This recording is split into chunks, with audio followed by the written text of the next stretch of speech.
Good evening, ladies and gentlemen. Welcome back to another edition of Get Off the Damn Fence. That's right, we're back for another week of our weekly podcast featuring I am Larry Caution with Calvin Thomas, Justin B. the Barber Harris. Gentlemen, how y'all doing tonight?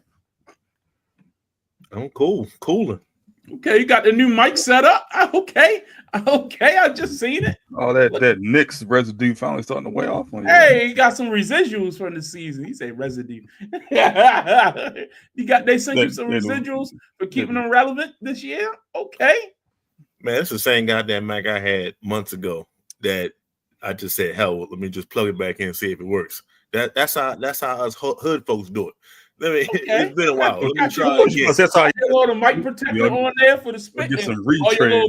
It muffles all that heavy breathing you've been on. Pause. Anyway, we coming up, folks, on 1 year anniversary next week, or actually June the 18th to be precise, was our first show. Is Get Off the Damn Fence. Of course, we were doing our regular NBA show prior to that, but that was the first show. And before that, me and Calvin was doing LNC Lock show together every week during football season. So Justin finally said, no, I want to talk some football. So we started doing year round. And that started last year.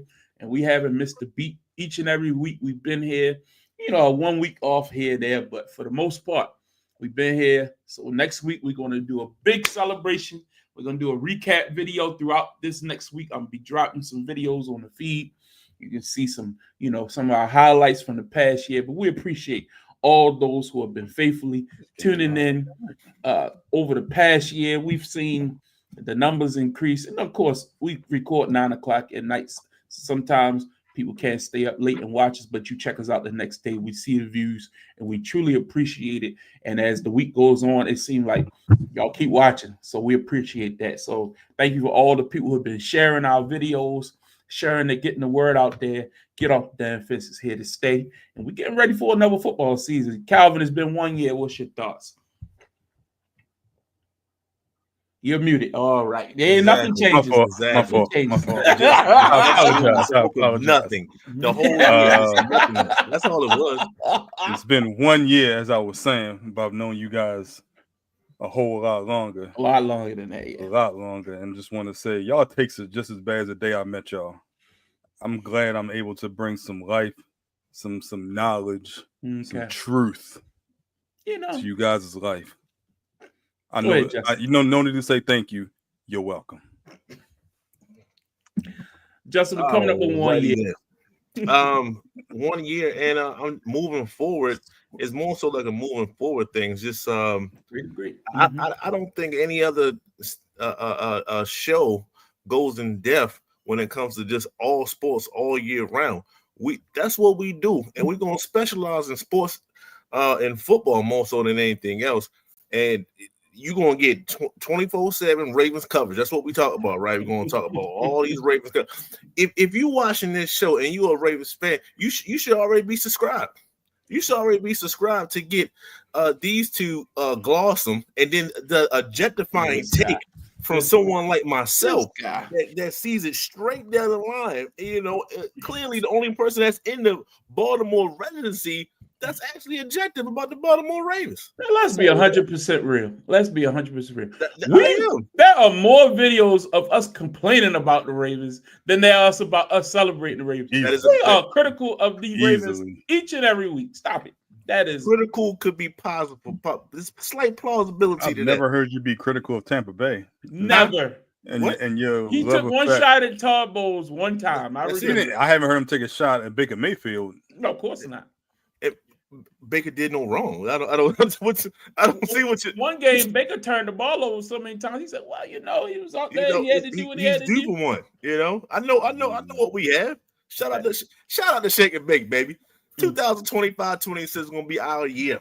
Yeah. Well, next week, again, we will celebrate 1 year, and we're gonna kick off our NFL preview for the season. We're gonna going through every team, telling you the new additions, off-season moves, and what we think these teams will end up in the 2025 season. So look forward to that, starting that next week, leading you all the way up to the season. Plus, we got a couple more countdown lists. We're going to bring back our charts. You know how we were putting things in order. You know who's the greatest running backs, and we're going to do all kinds of special stuff coming up this summer. So we keep you engaged. Like I say, we don't stop. We go all year round now. Ain't no off season for us, but we appreciate y'all tuning in. And again, like Justin said, we kind of cover it all. I mean, we are master of none, but we know a little bit about everything.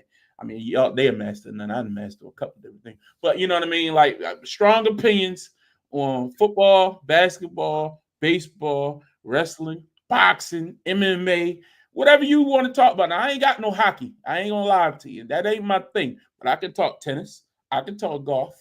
I can talk badminton. You know what I mean? A little pickleball. Absolutely not. We're going to skip that. We talk about track and field. We talk about the Olympics and things softball, like that. Gymnastics. Winter Olympics coming up. There you go. Softball. We try to cover it all, but we would skating, golf. Yes.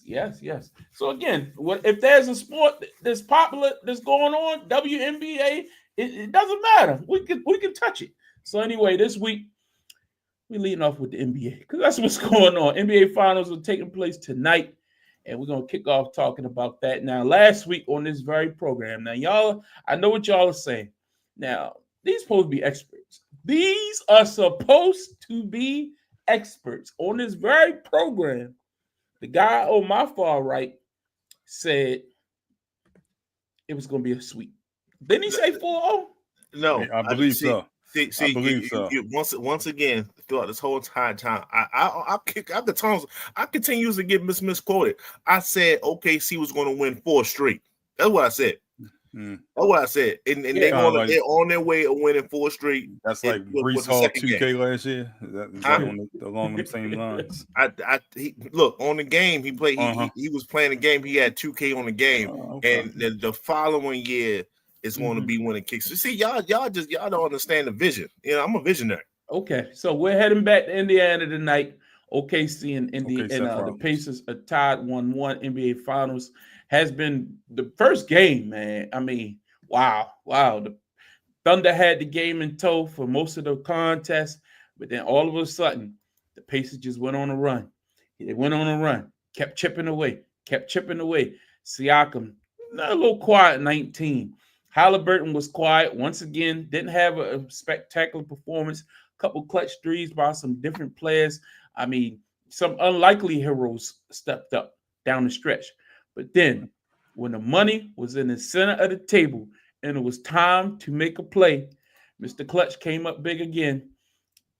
Hey, Hallie comes through. And we had this discussion on this very program last week. And we said, what could a finals performance do to the legacy of Tyrese Halliburton? Calvin, were you impressed by the Pacers' victory in Game 1? We'll get to Game 2 in a minute, but we haven't talked in a week. What was your thoughts after you saw Game 1? I gave him a game. I thought the game was going to be Indiana, but in Indiana. But I was very disappointed in Oklahoma City's performance, being up 20 during the course of the third quarter to losing the lead. And ultimately giving Indiana their first lead, which was on that Halliburton shot with 0.3 seconds left. So I was more so disappointed in Oklahoma City, and because of how they came out and then how they just went cold in that third and fourth quarter, which no one really talks about. I believe they shot 22% in the third and fourth quarter, and that's basically taking 23s. It was basically the Boston Celtics playbook and how to lose a game down the stretch, giving up a big lead. 100%. And look, I had Indiana getting one. I didn't think they would get one like that in Oklahoma City. It says a lot about Indiana, in my opinion, about their never say die attitude, about their scrappiness, about them just willing to how they can confine to play however they need to win the game. So I give them credit. I didn't expect them to like I said, win in Oklahoma City and win in that method, but it didn't do much for Halliburton because I've seen this 3 times already. So I expect him to hit that shot. We saw it against Cleveland. We saw it against New York. So if it comes down to it, at this point, this postseason, I'm expecting him to hit that shot. So it don't do nothing for his legacy. Did he hit it in the finals? You know what I mean? Because he hit it in the first round. He's had a phenomenal playoffs. I look at this point is you got to win the finals. You don't get these moral victories. You got to win the finals. If you're going to perform like this on the biggest level in your first NBA Finals game, and the moment is not too big, on the road, down 1, 5 seconds. Look, I'm not doubting you, so I just have high expectations for him now. What's your thoughts, Justin? Absolutely ridiculous take. What did he do to your Knicks? Took us out. So that's why it. See, you just pretty much glossed over the fact that doing it in the finals is pretty much like no big. You got to win it. November. No, you don't have to win it. You have to perform. Yes. Allen Iverson, damn near his legacy got stamped by just winning one. Are we comparing Oklahoma City Thunder to the LA Lakers with Shaq and Kobe? I'm not. No, that's really not what I'm saying. That's what you're doing. Boss, I wasn't finished. What you're doing. So tell me about the New Jersey Nets and their finals performance against the Lakers. Wait. Did Jason Kidd not solidify his all-time greatness by going to the finals twice? By getting swept twice? It don't matter. The fact that he went there, he went through everybody else. What you mean? Okay. So let's say if rings don't matter anymore. Got you. No, sometimes you just gotta perform. We're not saying that you're number one all the time, but no, it does help the resume. We're not saying that he won the game. I tell you that much. Jimmy Butler, his career is stamped because he's a playoff performer and he took his team to the finals. He did it twice. That's all you gotta do is get. If Reggie Miller hits that push off shot that he hit on Jordan, if that was in the finals and he had that one win, that would have stabbed him. Like it's about. So you're glossing over the fact of his finals performance against the Lakers in 2000. So that doesn't even matter. He had a finals performance. I'm saying if he would have hit that, notice I said that shot. If he would have hit that particular shot in the finals. So what you're saying is you don't remember anything from Reggie Miller's finals performance. My point is my man Reggie. To bring it forward, you don't remember anything from finals. To bring it forward, Halliburton snapped his name as one of the better, if not one of the best clutch performers that we have right now. I agree. Within this era, I don't know who you can compare him to. Who can you compare KD? Like in the playoffs, like in the finals. I don't remember nobody like taking over games to this level, like for a run. I ain't saying for the course of career, for a run. You're gonna be like, we got it.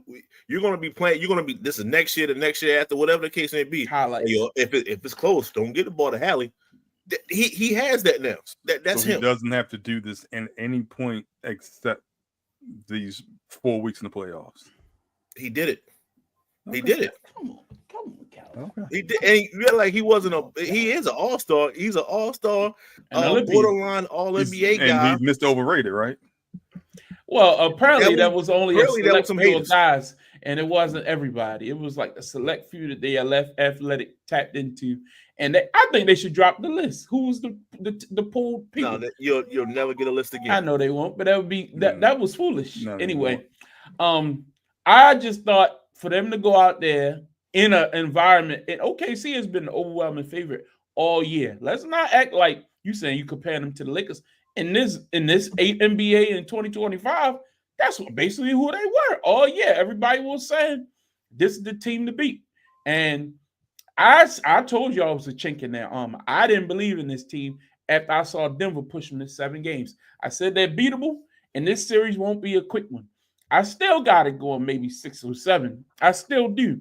And even tonight's game is competitive. So it's not like Indiana just going to, because they got beaten game 2, they just going to go back home and lay down or something. Nah, this game is competitive. This series is going to be competitive. And the fact that they won in OKC already gives them an opportunity to do something special. They go up 2-1, it's going 7. I mark it down, write it, take a picture. If they win this game tonight, it's going 7 games. And I just give Halliburton credit. I think that we get so wrapped up in this superstar talk.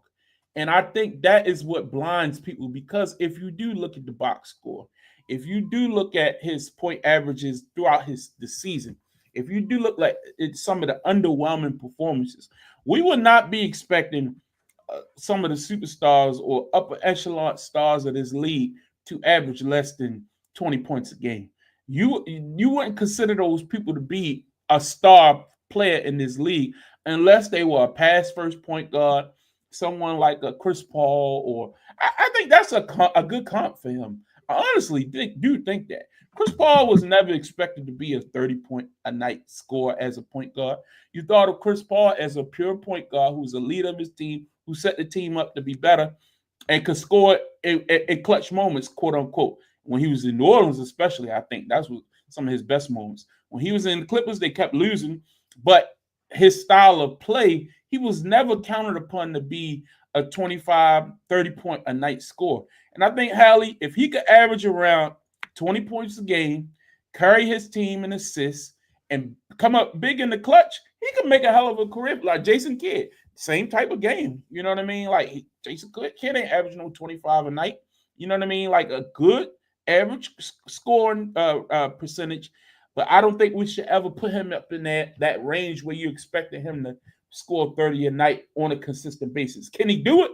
He's shown he could. He's done it in these playoffs. What's your thoughts on that, Calvin?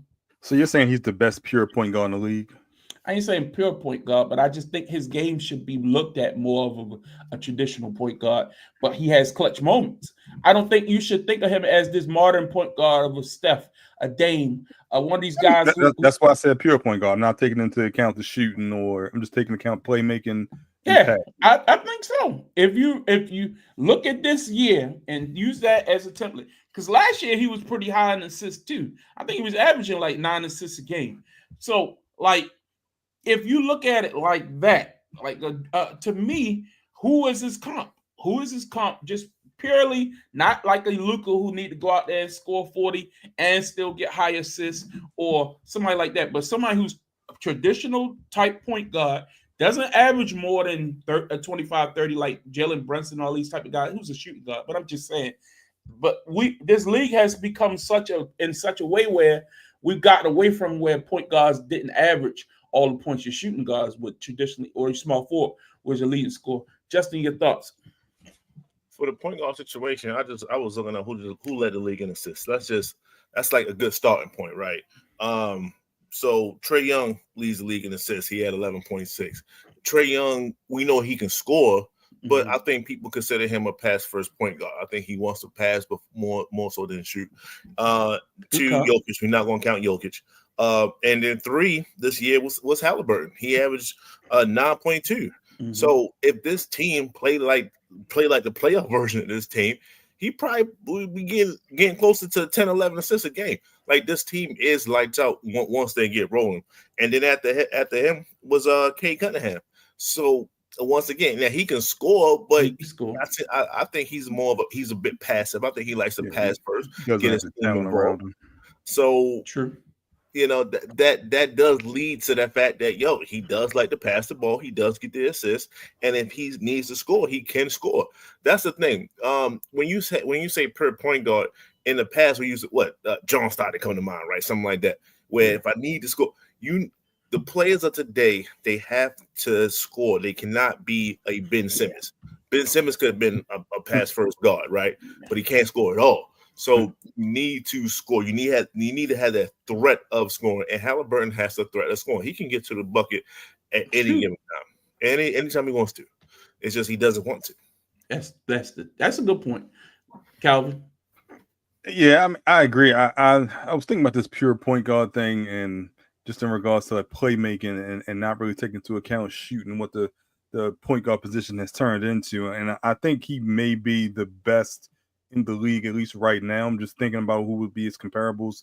Maybe Darius Garland. I didn't think Cade Cunningham was up there in assists until you mentioned it, but he just doesn't have the talent of Tyrese Halliburton and the pieces around him. But I think this is the last year and a half of Halliburton, because they were in the inaugural NBA Cup as well. We really don't mention that as well. But from that point to about now, we kind of see what his ceiling is and what he can be. And for the most part, he's taking a team that is he the only all-star, or is he's the best player on the team? He has the ball in his hands. I mean, Pascal was an all-star. Yeah, but I mean, I think at his peak, he could be better than Pascal. That's why I'm thinking. That's the only reason I'm saying it like that. But I think we're seeing what Tyrese Halliburton can be, and the whole using the overrated thing as motivation. I like that as well. Kind of feeding into your haters and using what they said about just motivation to lead your team to greatness. So I like what I'm seeing from him. I don't know if he can take that next step. That's what we're going to see this series. But in regards to what he is right now, I'm liking what I'm seeing. I'm liking the steps that he's taking from, like I said, that point last in the NBA Cup to now. So, go ahead. So let's not forget he's 25, right? So players don't reach their peak until, let's say, 27, right? 27, 28. Yeah. That's so he's averaging basically 18 and 9. That's one shot in a down year. That's one shot and one assist away from 20 and 10. Yep. And then once you say 20 and 10, yeah, he good. He good to go. Putting up double. So let's not forget, like, he's not that far off from averaging that kind of a stat line, and then we wouldn't even care too much about it, as in like, oh, he's underperforming. No, he's giving you 20 and 10. That means sometimes he might give you 25. Sometimes he might give you 13, 14 assists. I was comparing them to what people consider to be superstar. You know what I mean? And I don't think we need to look at them like that. Is what the point I was making is your Lukas, your guys that, you know, the guy to go out there and get you 30 every night at the point guard position. Your Stephs who shoot the ball lights out and put up all these big numbers from the point guard position is normally your Dames who taking all these threes.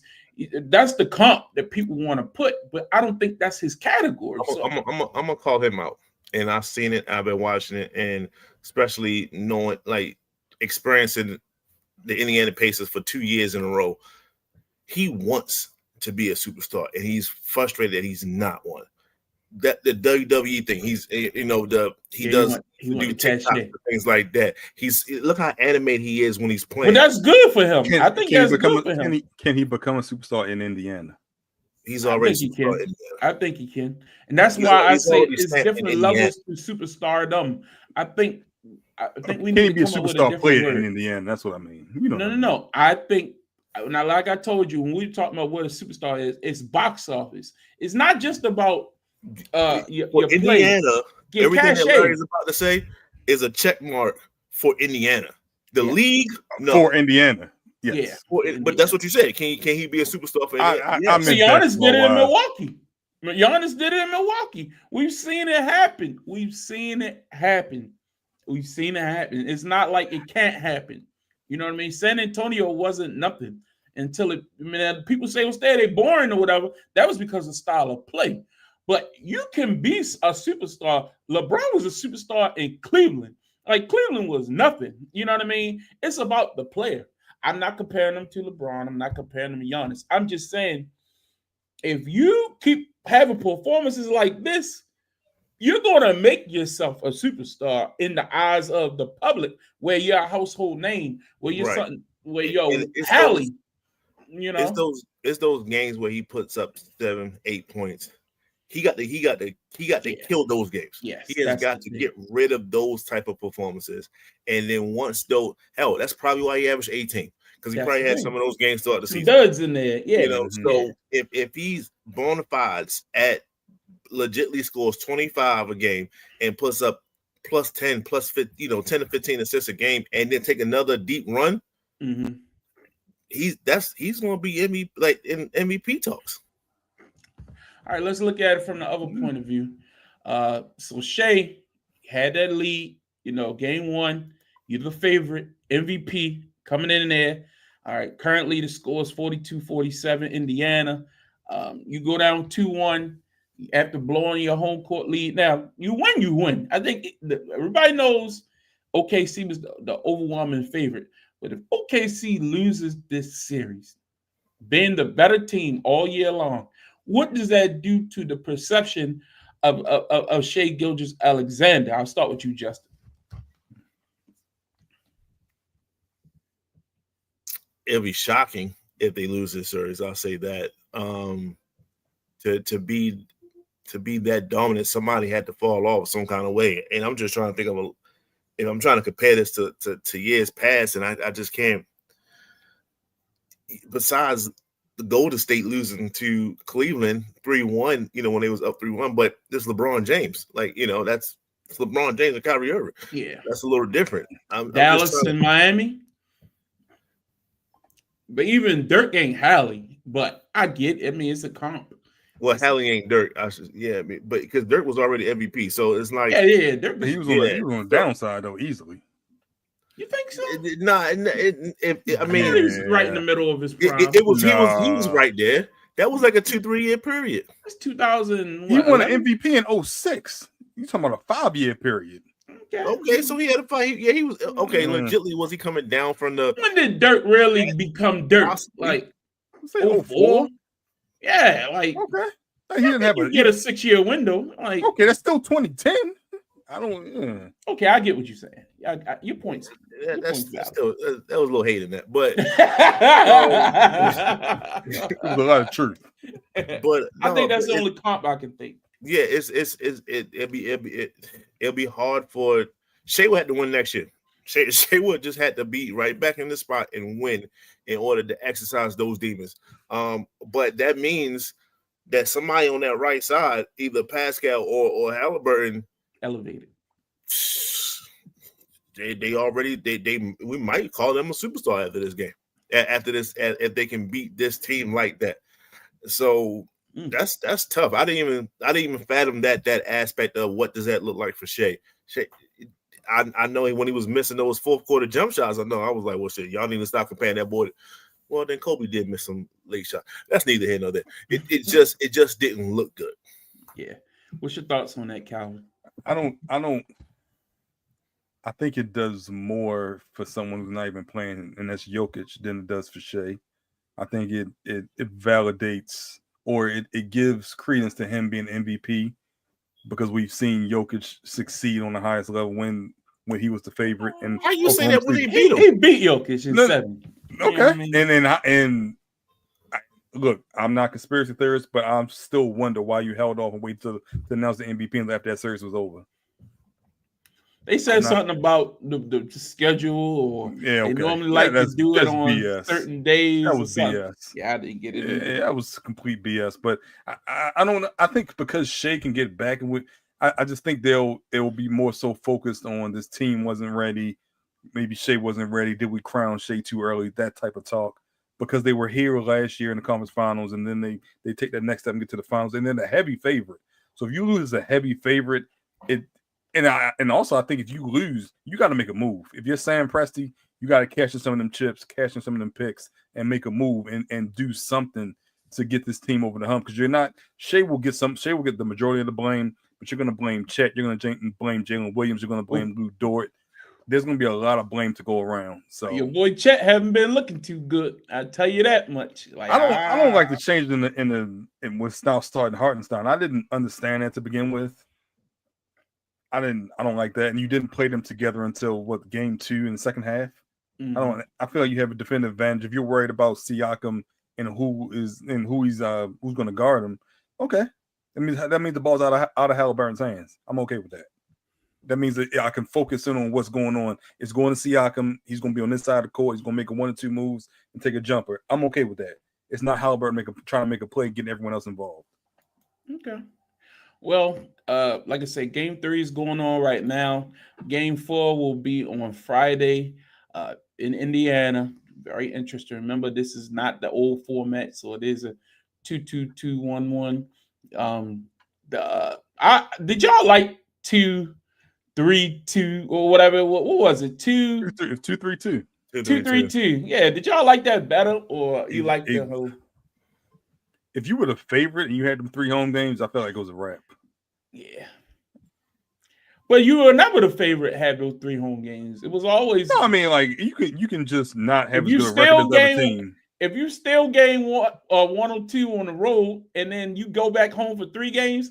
It was upset possibility. It rarely happened, but you would think it would be if the series like let's go back to like Boston and LA. Those teams were pretty close comparably, on paper. 08 was that 08 that Boston series where they was living off that one title. You know what I mean? Like that. Those 2 teams, that 2-3-2, that to me is like a disadvantage to be the favorite because.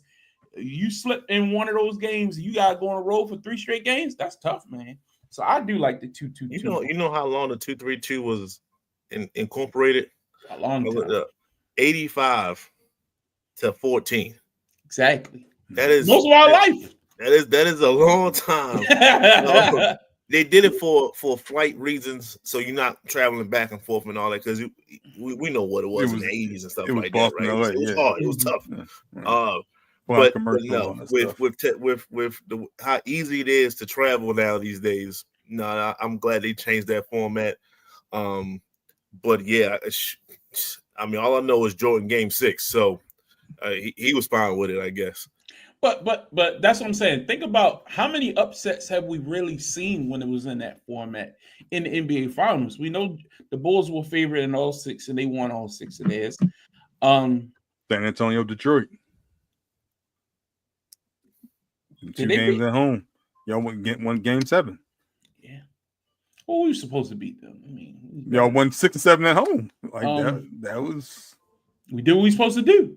We did what we were supposed to do. You know what I mean? But if game 6 is in Detroit, hey, too bad. It didn't happen that way. They had 3 in a row. They had 3 in a row at home. Congratulations.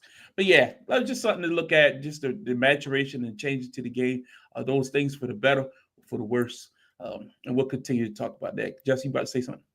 No, you're good. Okay, cool. All right, anyway, game 4 on Friday. We'll see how this game plays out. I know you all probably will keeping one eye on the game. 3-point game, almost halftime. So it's competitive.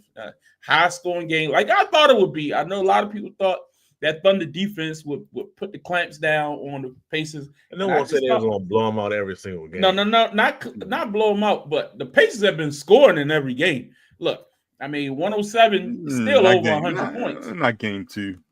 I mean, it's still over 100 points. People were saying that this Thunder's defense is the greatest we've ever seen. If I remember correctly, I don't think Indiana has won a game in the playoffs when they scored under 110.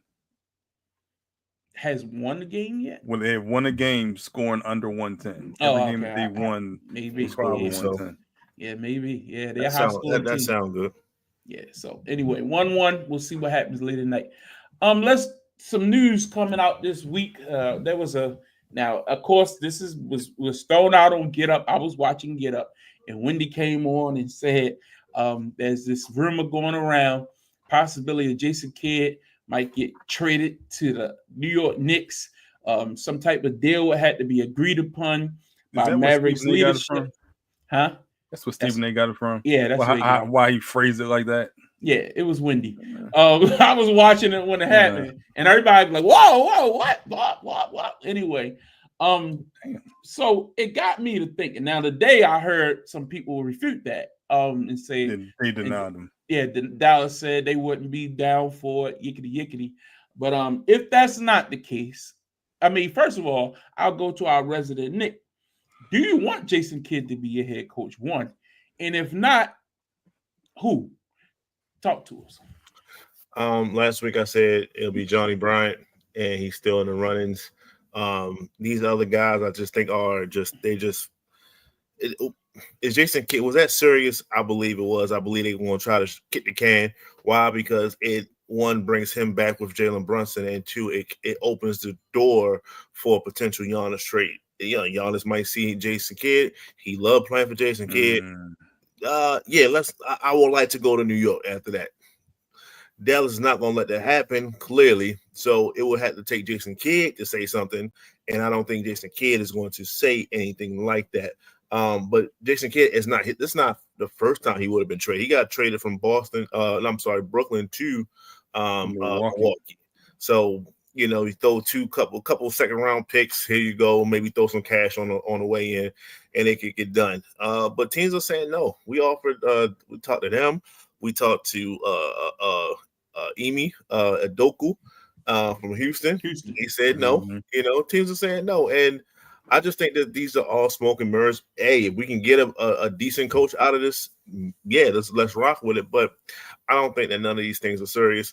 As I said last week, and I'll say it very shortly this week. You got rid of Tibbs, so you can only go a couple ways here.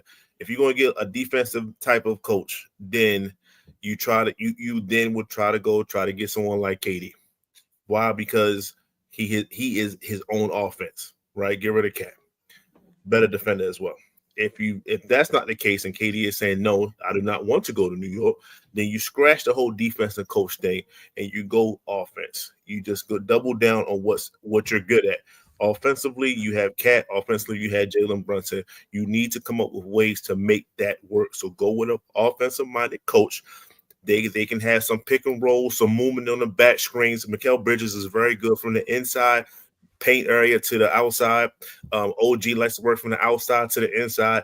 You need to have fluidity within this offense. So if you're telling me that everyone else is saying no, if you're telling me we can't get a defensive coach because we cannot get KD, I don't want none of them. Let's just stick with the team we had, get some more pieces, get an offensive-minded coach, and let's rock this thing out. Calvin, your thoughts?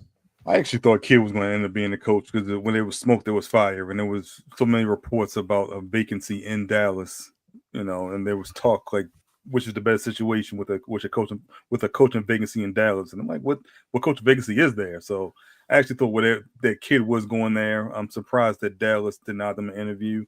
I know Kidd has been frustrated. Well, he's been seemingly frustrated since the Luka trade. I thought he would have been a good fit in New York. I guess it's going to be where you're leaning what you were saying with Johnny Bryant. There's no Ime, no Kidd. I mean, you haven't even been able to talk to these guys. I don't know if New York felt like they would be able to get whoever they wanted. They don't have as many assets, or they just felt like teams would be, or coach would be lined up to come coach in New York. I don't know where they go outside Johnny Bryant at this point, but it's almost like they're skipping over him at this point, where it's almost like he's going to be the last man there, and that's not a good look for a first-time head coach, in my opinion. Now, if you get KD and you get Johnny Bryant, that's a whole nother situation. I think KD alleviates a lot of their problems, especially if you get a healthy Mitchell Robinson next to him. But first thing I do is get a coach and then see where KD ends up. And they are one of the 4 or 5 teams that are on his list, supposedly. So just have that to look forward as well. Yeah, I mean, I think is some other options available that maybe Mike Malone, if that's where they want to go. I think Mike Malone and Tibbs are too similar. They are very similar. So that's getting scratched up from jump.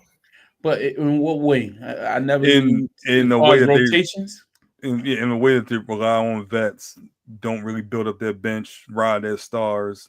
And I think that was a complaint about Tibbs. And Tibbs is better defensively than Mike Malone. So I don't see you doing that. If you might as well kept Tibbs for that, if that's your only option. Well, that's your best option. I 100% agree. I just think Jason Kidd, look, no disrespect to Jason Kidd, but I think his best bet is to stay right where he is in Dallas, because he's a good manager of egos.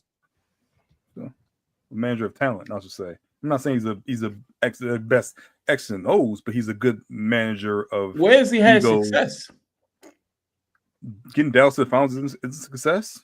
Building up Giannis is a success. No, he didn't build up Giannis. Stop it. He was there when Giannis started his ascent. Giannis was a phenomenal talent. I mean, anybody could have been standing over there while Giannis was scoring 30 a night. Let's be real. Bud ran that offense. Let's slow down with that. Bud is the equivalent of Steve Kerr to Jason Kidd's Mark Jackson. If that's what you want to say, all right. But Mark Jackson happened, and Mark Jackson couldn't get him over the hump either. I mean, I think there's a good comp there with Jason Kidd. What I'm saying is they got the number 2 pick or number 1 pick this year. Number 1 pick. So they're gonna have Cooper Flagg. You got Kyrie Irving. You got Anthony Davis. Why the hell would Jason Kidd want to lead that? To go to New York? They're not. I don't know anyone that thinks they can. I'm about to say, to me, it's what's going on. It's behind the scenes. It's not what they have in front of them. With Nico Harrison? I think decisions are being made, and he's just being the result of everything. Like, oh, that happened. Oh, we traded him. Oh, you traded Luka Doncic. It was disrespectful. It was mad disrespectful. You've been there for years. Like, what you mean? I got Cooper Flagg, Kyrie Irving, Anthony Davis. If I can't win with that lineup, something wrong with me. They're not winning next year. New York got a better chance to win than Dallas next year. You don't think they have a chance with Kyrie, Cooper, and Anthony Davis? I said next year when Kyrie. I don't know when Kyrie's coming back, and Kyrie probably won't be healthy or won't be what we expect of Kyrie until the following season. and also AD is 2 years older. Now Cooper Flag is going to continue to get better, but your other two of your big three or whatever you want to call it is 2 years older when Cooper Flag is still just getting ready. I think in the immediate window, which is the next 3 years, between the East being weak, the West being stronger, and Kyrie coming off injuries, and I need AD to be healthy for 2 years, the Knicks have a better window in the next 3 years than the Mavericks. I mean, this is what I will say. If I'm Mike Malone, yeah, trade Jason Kidd, please. Let me go to Dallas and coach another great big man who I know how to coach veterans, like you said. I can coach Kyrie. I can coach Cooper Flag. I can coach Anthony Davis, and we'll go up against that tough Western Conference and show them just what we got. Man, Dallas is in a good position. I know Dallas fans is frustrated about the Lucas stuff, but I think y'all need to let that go at this point. The future's bright. The future's bright, and I think if I'm a coach right now, somebody looking for a job, and Jason Kidd don't want to be there, sign me up. That's all I got to say. Sign me up. I think the future sounds bright. Nice. I mean, look, all you can do. I mean, it sounds nice. Did you think you're gonna pick up where you left off last year in New York? That sounds nice too. But we don't know the situation with Cat. We don't know who they're going to be able to trade for. What if they come back with the same roster? Do you see a different result happening next year in New York if they come back, run it back with the same roster of talent? Let's be real. Yes. You think I'm saying you're going to see the same result, right? I think they'll make the conference finals, yes. And lose. I didn't say they're going to lose. I'm asking. I'm just asking you. They have a better chance next year to make the finals than they did this year. That's my opinion. With the same team, when you have no Tatum for the next year, I don't know what the hell I'm getting out of Philly. I don't even know if they're going to keep that number 3 draft pick. I think Cleveland's going to make a move to get rid of some either Mobley or Jared Allen. So all I'm worried about is Indiana, and I can't figure out Indiana in the year. And even this year, you were up 20 game 1, so it should have been 3-2 going back to Indiana. So you screwed yourself in New York. I mean, but we can't look at it like that no more. If everything is the same, then I expect them to make the conference finals. I expect them to have a good chance. Everything ain't the same. You lost your head No. coach. I said they have the same team. You said they had the same team. That's what I'm saying. People just assume you remove the coach and you just enter another coach in there and you're going to see the same success. That's not always how it works. Because I think any coach that you hire is going to be better offensively. I'm about to say a lot of times it works than you actually win. Like Steve Kerr. I think the only coach we have is Steve Kerr. Steve Kerr and what? Larry Brown. It happens in a lot of sports. They did what? You remove somebody the else coach came in and won next year. The next coach won the title. The next I'm talking about the NBA. In the NBA, we haven't seen it that many times. Didn't Rick Carlisle do that? Rick Carlisle won with Don Nelson's team. He won with Dallas, but didn't he come from Indiana? He came from Indiana. Yeah. No, he's in Indiana now. He went back. But did they win the next year? I don't think. I don't know when he left Indiana. I had to look it up. It wasn't the next year, but it was relatively close. And that was Don Nelson's team, who they weren't like a favorite or nothing like that. They were solid. What I'm saying is they didn't win until 2011. What are we talking about? It was about 5 years. I think what I'm trying to say is just to assume. I think they have to make a move. The Knicks do to make the team better. I don't think that we can just safely assume if I'm Jason Kidd, leave my situation, go to New York, and I'm going to take that very same team and be on the cusp. And my coaching is going to be different between the losses we had to Indiana and us making it a little further. That's all I'm saying. I would play with Gafford. I would play with Lively, AD, Kyrie, Cooper Flag. I'll take my chances. That's all I'm saying. I'm not knocking that, but like I said, if you don't trust the people that's above you, then you gotta go. You gotta go. And I mean, Phil ain't trust Jerry for years, and they won 6 titles. I mean, it is what it is. It's a different era. I agree. We'll see. But I'm not hearing great things about y'all team president, my man World West over there doing whatever he want to do. So I mean. World West is the reason why we're in this position. Yeah, I agree with that. But what's the position though? That's my point. There's a lot of people who get to the cusp. They made it to one Eastern Conference Finals. Let's not act like Indiana ain't put them out 2 years in a row. Look, I'm not a Knicks. I'm not big Knicks fan, but let's not act like Indiana ain't put him out 2 years in a row. He put together a team. He got it, somehow, some way he worked out a deal with Jalen Brunson. Jalen Brunson took a team-friendly deal. He brought over other guys. He made deals that he wasn't supposed to be able to make. He made a deal with Brooklyn. Brooklyn ain't give us a goddamn deal and gotten at least 30 years, if ever. He made things work. Hey. He brought over Cat. People said, "Well, shit, you're not going to get another All NBA guy."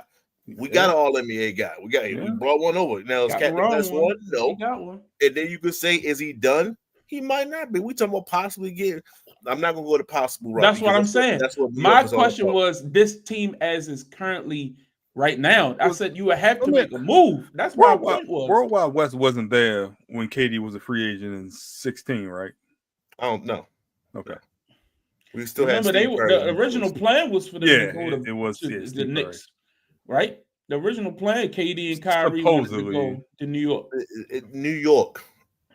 Well, it was Brooklyn later. It was Dolan didn't want Kyrie, correct?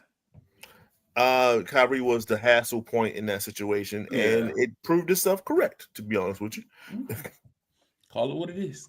All right, let's move on. I mean, y'all get Zion. I think it happens, but that's a whole nother situation. So where's Giannis going? No, I meant like if originally in the draft, if y'all got that first pick in draft. Oh yeah, totally different. Yeah. So Giannis, the reports are coming out that Giannis say he wants to stay in Milwaukee. We've heard that before. This is not the first time, but we know players often posture, say little things through back channels, but in public they say, "Hey, I'm a Buck for life," yada yada yada. But in the behind the scenes, deals are being looked into. The agent and different people are trying to make moves during the window where you don't, no tampering and things of that nature. Then all of a sudden July happens, or you know what I mean? Boom! Then we get some big move. But this is a trade of some sort that has to be worked out. And there is a time where you can't talk, and then there's a time you can.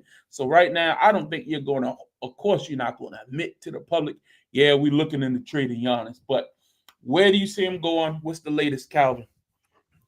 Well, like you said, apparently Giannis has said he wants to stay in Milwaukee, which means, in my opinion, Milwaukee has a deal on the table to acquire more talent. I don't see how they could do that with him and Dame and Kyle Kuzma's contract. I don't know where Giannis fits. I think the KD domino has to fall first, and then I think whoever doesn't get KD kind of gets desperate and goes all off of Giannis. The best fit is probably in Houston, but they have so much young talent. But once again, you lose in the first round to a Golden State team and you need help, then that's the move that you got to make. So I think Houston's the best fit overall, but I think you just got to give up so much. And I don't know if Houston has the players to help Milwaukee compete because they don't have their own picks. And I think that's the big part of the game is they can't tank because they don't have their own picks. So they need players back to help them compete. And I don't know if you get that from Houston. Jesse, your thoughts? I think he was in Brazil or somewhere like that, and he posted saying that, I just can't wait for us to win a championship with the Bucks or something like that. So he said something publicly to have us believe that he's staying with Milwaukee. And honestly, I'm tired of it. If you want to stay, let him stay. Like, let's, what I'm saying? Like, I get because it's Giannis, but bro, you the one that just did an IG, and then you said, well, if it's not Milwaukee, then I love playing in Madison Square Garden. I want to play for a team that got state-free taxes and all that. I hate when players start to do that part of it. Stay in the East, you playing games with everyone else, and people and it gives us something to talk about, no doubt. So thank you for doing that. Thank you for the content. We appreciate it. But at the same time, like, just make a decision, bro. Like, you know what I'm saying? Just like, be a man, stand 10 toes down and just say, I'm staying here. Or no, this ain't it. I'm gonna go ahead on elsewhere. So you think he's scared of backlash, saying I want to be traded? I think so. But you're honest. If he end up staying there, if he don't get moved. Wherever you go, I mean, I don't think he doesn't like that. He doesn't win another ring in Milwaukee, in my opinion. I don't think he wins it either. And unlike let's say LeBron James, all right, someone of high stature that left a team multiple times. He didn't win in Cleveland yet. Like, he went to Miami anyway. He didn't. Miami don't really hate him. Yeah, you know what I'm saying. He got the Milwaukee job. Won't hit him. He got him a ring. They're not going to hit him. So Milwaukee is not going to hate him because He made them relevant. They wasn't relevant since what? Ray Allen and Big Dog Glenn Robinson. Like that's the last time people cared about Milwaukee. So it is what it is. But on this list, if you ask me, what's the best place for him to possibly go, either him or KD, it don't matter. I think both of them. I would love to see them with San Antonio. I would love to see them play with a Wemby for different reasons for both guys. But I love the fact that Wemby can be just be a part of that, whoever it is, Giannis or KD. No Tag State. They not trading the Rookie of the Year away, and I think that would be the piece that needs. That is the stupid. If you don't do that, that is the stupidest thing in the world. We're not talking about a game changer. We're talking about like who was that Rookie of the Year for Philadelphia that 1 year? Not you point guard. I know you're talking about point guard. Yeah, that's what we talking about. You want to see Michael Kidd? No, I keep want to say Michael Kidd Gilchrist, but it wasn't him. It's somebody else. Michael Carter Williams. Yeah. That's the level that he might be a little bit better, but he not changing nothing like that. You get rid of him for a game changer. We talking about KD. You know how great Wemby will be if he's listening and actually being the apprentice to what is KD because he wants to be KD.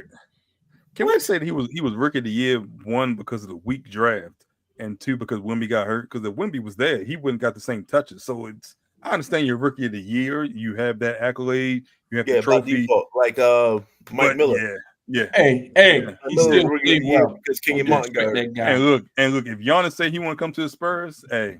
Oh he gone. He out of there. I don't care that's what we said. Yeah. I mean, no question about that. Especially if that's all I got to give up. Now I'm not giving up I'm not giving up De'Aaron Fox. I'm holding on to him. You can't trade him.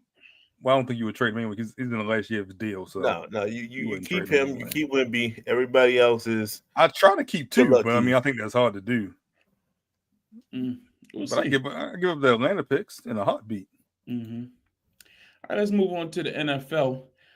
Aaron Rodgers finally ended this long offseason of suffering for the Steelers fans who were worried who would be their quarterback.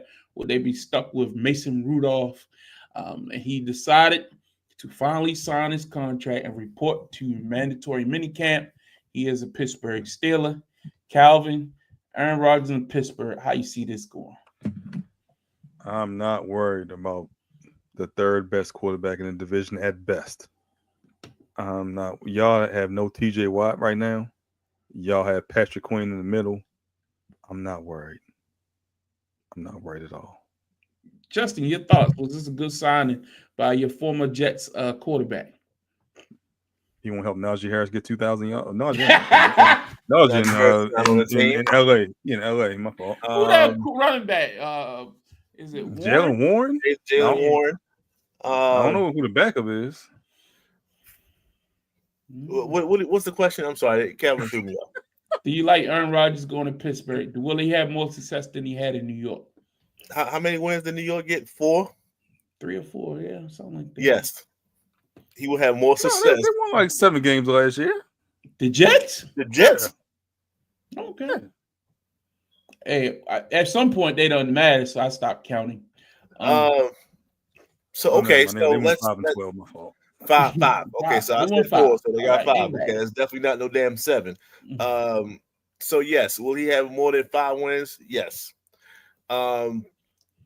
Will he make the only thing that he adds is everybody besides Lamar Jackson has a Super Bowl appearance in this division. That's the only thing that he brings to the division, something to say against Lamar Jackson. Besides that, I hate that will be last in the division. I hate that argument. Like Joe Flacco didn't go to the playoffs for the Ravens. Didn't go to Super Bowl for the Ravens. We're talking about current NFC North quarterbacks. AFC North? AFC North quarterbacks. So who's it for Cleveland then? Joe Flacco. That's what you said. No, but it's the Ravens side of it though. Yeah. Anyway, I think Aaron Rodgers will be a serviceable quarterback. I think he will help steady the ship. I don't think I have an issue with him actually going there, partnering with. I think he will help the receiving core. It would have been better had they been able to hold on to All of their receivers keep a George Pickens to go with a DK Metcalf, but by trading away George Pickens, now you're left with only a DK Metcalf, who is your number 2 receiver. They trying to make a trade for a tight end that hasn't happened yet. Who is that other? I know they don't think that they got enough explosion on the outside. So we'll see if they make some more moves, some June cuts or whatever. I don't know. Running back position is still in influx. Like you say, TJ Watt holding out. He wants a new contract. A lot going on. He'll report at some point, but he's just not coming to minicamp right now. I think the team. He was already dressed and running out there. Yeah, there was a TJ Watt. Yeah, Watt. Oh, no, I thought you meant Aaron. No, I'm talking about TJ Watt. Oh, TJ Watt. Okay, he's holding out. Yeah, so he's definitely holding out. He'll be back, but it's just I don't think this team has any visions of grandeur. If they do, they're delusional. But hey, at least gives Aaron another swan song. He tricking somebody again like he did in New York last year. Good luck. Another one out there. Jaire Alexander was released by the Green Bay Packers this week, and I'm excited as a Ravens fan because I was reading reports that they were actually looking to make a trade for him. It was about 4 teams interested. The Ravens were on that list, and the price was a little steeper when they were willing to pay. So they just said, okay, we'll just wait for him to get cut and then go see if we can scoop him in the open market. Calvin, what is the likelihood that they go out and pay Jaire a nice low wage to come back to Baltimore? I think at this point with their salary cap situation, they have to make a move. So that's either a Roquan extension, a Matabike restructure, or a Lamar extension. So I heard they're working on Lamar. If you see one of those 3 things happen, I think the likelihood of them signing Jaire Alexander is high. But I think one of those 3 things has to happen. I don't think they have the cap room now after signing Bateman's extension to give him probably what he wants on the open market. And I also think the backup plan is still Jalen Ramsey. However, it may be via cut as well, because I don't know if he stays in Miami without a trade. So I think you get your pick of 1 to 2. Either way, I do not want Awuzie starting opposite Nate Wiggins, because when we see Cincinnati, I don't know, whoever's on them, they're going for about 250. So EDC make a move. Yeah, we'll see. We have to. When players get released like this, I like to always check in to see where they're from and then see if that has any play of anything. And he's unfortunately from Philadelphia, in which I don't know if Philadelphia has the cap room, but they have been letting a lot of defensive players walk. I will say they cut Slade. Hey, he might be willing to work out a deal to play for your home team that has a possibility of going straight into the Super Bowl. It is a clearer way than going to the AFC. I'll say that. I don't see that. They got the 2 rookies. Not rookies anymore. They got I don't see that happening. Yeah, but anyway, he's out there. Replace some guys. We'll monitor it. I think he's a good option. Hope he stay healthy. But yeah, I think it's a good option. That's a problem. He missed. I think they say he missed 20 out of the last 32 games, something like that. Yeah. So it's just been injuries. So I think that's why teams didn't want to trade for him. So somebody's gonna lowball his ass, and we'll see. Pause that. But and we'll see how much you had to pay to grab him. So let's move on to the Orioles. We're moving rapid fire right now. Orioles 7-3 out of their last 10 games. I think if you stretch that out a little further, they're more like maybe 8 out of their last 12 or something like that. Haven't been terrible. Had a little slump last weekend to some degree, but overall took advantage of some lesser competition. We got Cedric Mullins back off the DL, but there's been some trade talks brewing up here. Do you all see the Orioles making a move to try to bolster this roster a little bit? And who do you see if they are going to make the move? Who's your top pick to say we need to try to get this guy go get somebody who can help this team win now? I'll start with you, Justin. What's your thoughts? Well, we're gonna show some love to. You mentioned Cedric Mullins. Jordan Westburg just came back. Mm-hmm. We just beat Detroit. We just whooped Detroit's ass tonight. Like 10 runs, right? And yes, 10-1, and they are ahead of their division. So we definitely just whooped the division leader. we had to, they just had too much fun in Sacramento. I don't know where you had fun in Sacramento, but losing that series to the Sacramento A's, as I like to call them this particular time around, until they get back in wherever they're going. Yeah, that was a bad look after winning, going on your winning streak. But beating a division leader by 9 runs is definitely, as soon as I said, like, all right, they back to their regular selves. Nope. They pull out this type of performance. And it's the hope thing. It's how, if you think about it, they got about 100 games left. They if they go like 60 and 40, something like that, that puts them right back in the neck of things. And 60 and 40, that's, every 2 wins you get one. You lose one. Every 2 wins you lose one. So it's one of those things where it's though, like, it's not over. And if they think that it's not over, then you start divvying up some of those prospects you got. Some of these guys that's 25, 26, 27 years old, like, your Heston, Heston, he just got set back. What's his last name? Kjerstad.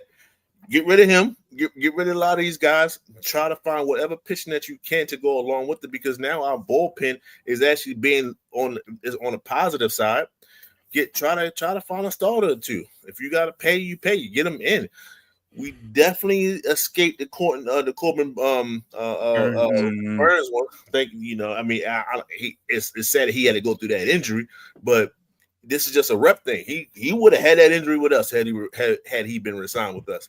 So he's going for a year over that. So, it's just, if you're saying that there's hope and they really feel like this, then Elias, do your thing. Get some talent in here. Calvin. Before I answer your question, I'll say, if you were going to send Kjerstad down, why the hell didn't you trade him and keep Santana? I know Santana isn't doing anything, but he was the leader in the clubhouse here. That's just my 2 cents with that. He got to get more time this year.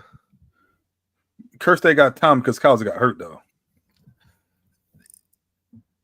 True. So, yes, I don't know. They didn't pay Kjerstad, though. No, I mean, he's still on the rookie deal, but he's right. still it was about money at the end of the day. I don't think it was about Kjerstad at all. It was about money. I mean, I guess my point was, if you're losing pitching, go get as much hitting as you can. And I know what I had with Santander, and I know, I guess, the potential of Kjerstad, but he's dealt with injuries. Well, depending on how somebody laugh at you, then that pretty much shows you. Like, they offered him a contract, and he probably laughed hysterically, and then Elias said, they lowballed the hell out of him. And then for O'Neill, that's how negotiations go. Who's on the IR. So, but in regards to trades, look, I don't know if I want them to trade for someone. I hope they don't trade one of their young players now, especially the talks of Rutschman getting traded, especially the talks of Batista getting traded. I would rather keep those guys, even if you're not going to make a move to bring in any more talent. I think you have the talent in-house. It's just been a matter of a slow start, injuries, and pitching.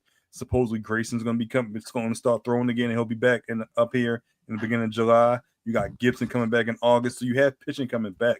So if all of a sudden from June 1st on, like Justin said, you end up 20 games over 500, and you attribute your slow start to injuries, to pitching, and to just this bats not waking up, then I have something to build off of. But look, I want to see Basayo up here. I think him and Adley a great 1-2 punch. One is the DH, one's the catcher. You have the talent here. You just have to get them all on the same page. When you have great pitching and the bats wake up, that's a recipe for winning. That's a winning formula. And when you have okay pitching and the bats wake up, you're still winning 2 out of every 3 games. The bats have not woken up yet. If we can get some more runs on the board, and I like how tonight you had 1 home run by Westberg, but you had base hits that attributed to runs throughout the game.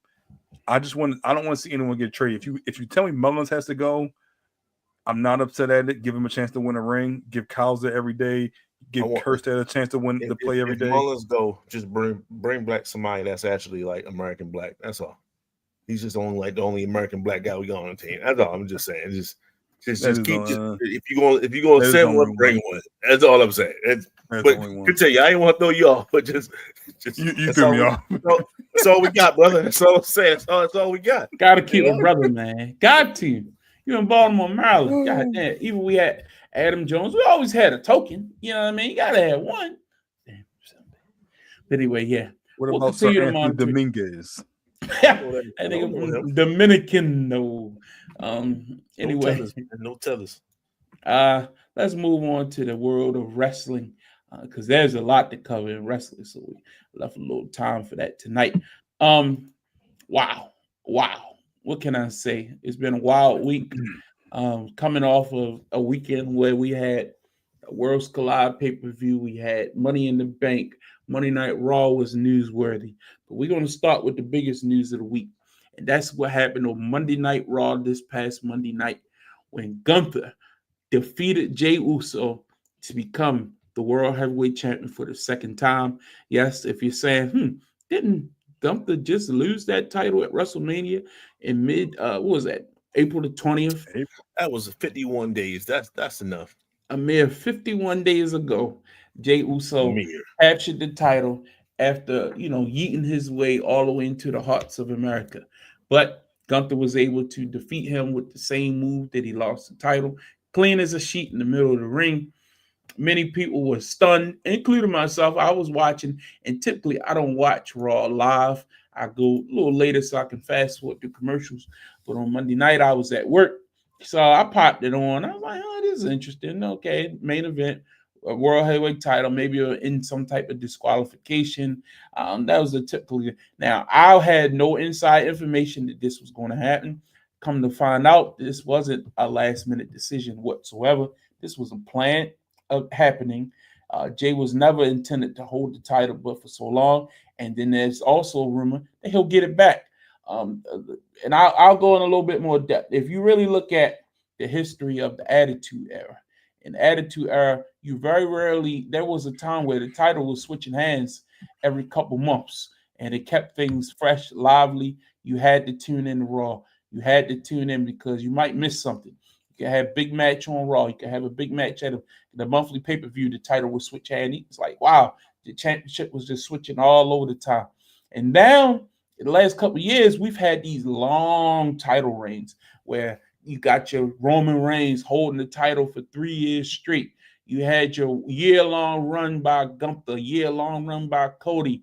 And a lot of fans were starting to complain that it become stale and you don't expect a big title win until you hit a WrestleMania.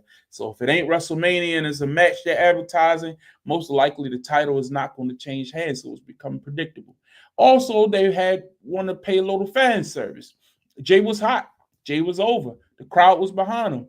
Pay it off. A couple years ago, they didn't pay it off. When Sami Zayn got hot, a lot of people thought Sami should beat Roman. It was the hottest story in wrestling, the whole bloodline thing. Sami should beat him, but they didn't decide to do that because they already had a plan that Cody was going to be the person to dethrone him. So I do think it was a good thing that they paid off the fans what they wanted at WrestleMania, gave Jey his moment, howbeit an opening contest and not the main event. But it was a featured match on the card, and I had no problem with Gunther beating Jey Uso on Monday Night Raw. That's my soliloquy. Calvin, your thoughts? I have a problem with it indirectly for some other reasons. So, what is next for Gunther? Because if it's true, yeah, I want you to answer. Because is he hurt or not? No. Gunther, what's next for him? Yes. He's next. Stay. Is he next? I thought he was hurt.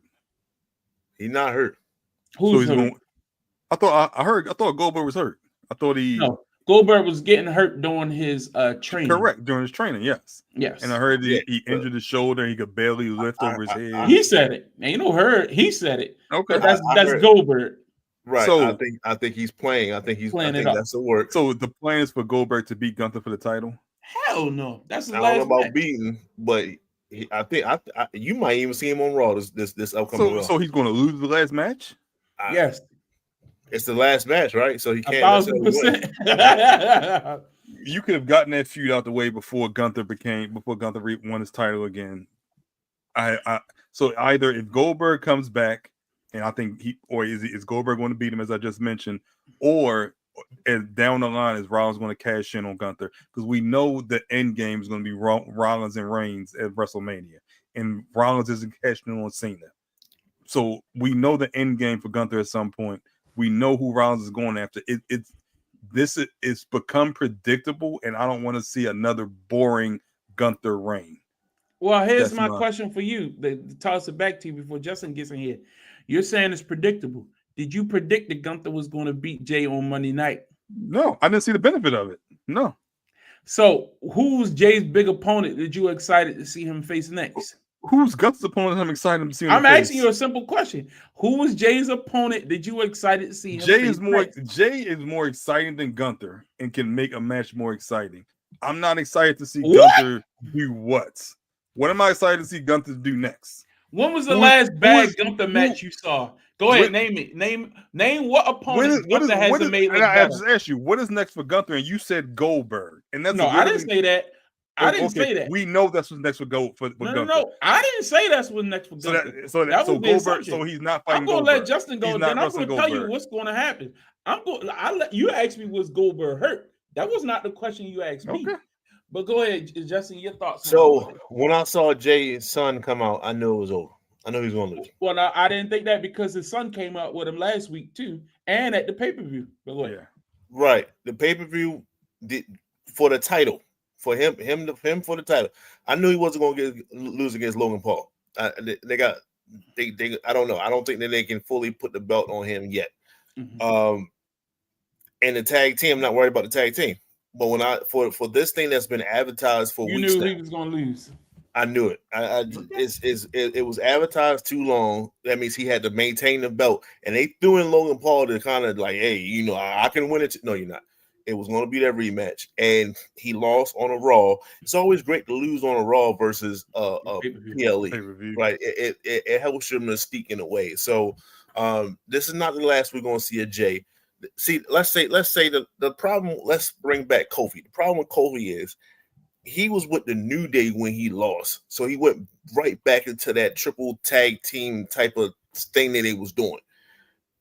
He's not with Jimmy. Jay is not with. He's still solo, so he's still probably get another shot sometime in the future. Although I think he should be with his brother a little bit more because he talks better with his brother. With his brother not around, he can't talk at all. He's terrible on the mic right now. But that's the problem. That is a problem. That's why I honestly think we talked about this last week. I said they need to get the belt off of him. But go ahead. I also think that I don't know. I don't mind Gunther holding the belt until something happens. He's a great. I told you how I feel about the cash in Rollins. I think Roman's going to stop that. Whenever that time comes, he's going to be the first one to cash in and not win the belt. I think so. I don't think that's the first. I think it happened second, a few times. Austin Theory lost it. John Cena lost. It makes it perfect because you're about to have everything, and then Roman snatches it away from you. You know what I mean? Miz, John Cena, it's happened multiple times. Okay. So, but yeah, like I said, Gunther is one of those type of dudes that you just put the belt on him until you figure out other things right now. You don't have to have all the answers right now. Gunther is the perfect person to keep that thing rolling. Okay.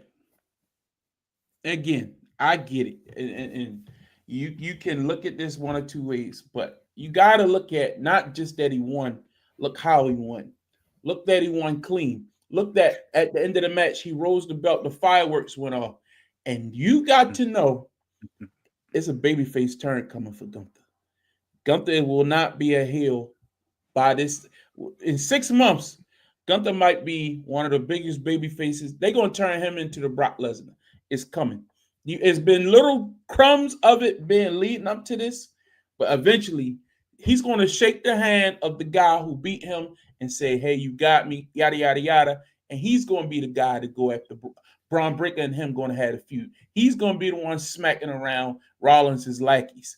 But here's the other alternative. Just follow me for a second. You got this King of the Ring tournament. We're going to get into them bracket later. Say Sami Zayn wins that tournament. You got Sami and Gunther one more time. Gunther, remember, we've seen him beat him before, but this time he beat him for the World Heavyweight title. Sami finally overcomes. He's raising the title in the air, and then Seth Rollins comes out and takes the title right from him. That's WWE booking in a nutshell. It'll happen. Sami will win, get the glory, and then you just snatch it away I see it coming. It's coming. They setting it up. It's right there for you. Mark this down. Timestamp it. 6/11, 2:24, 5 p.m.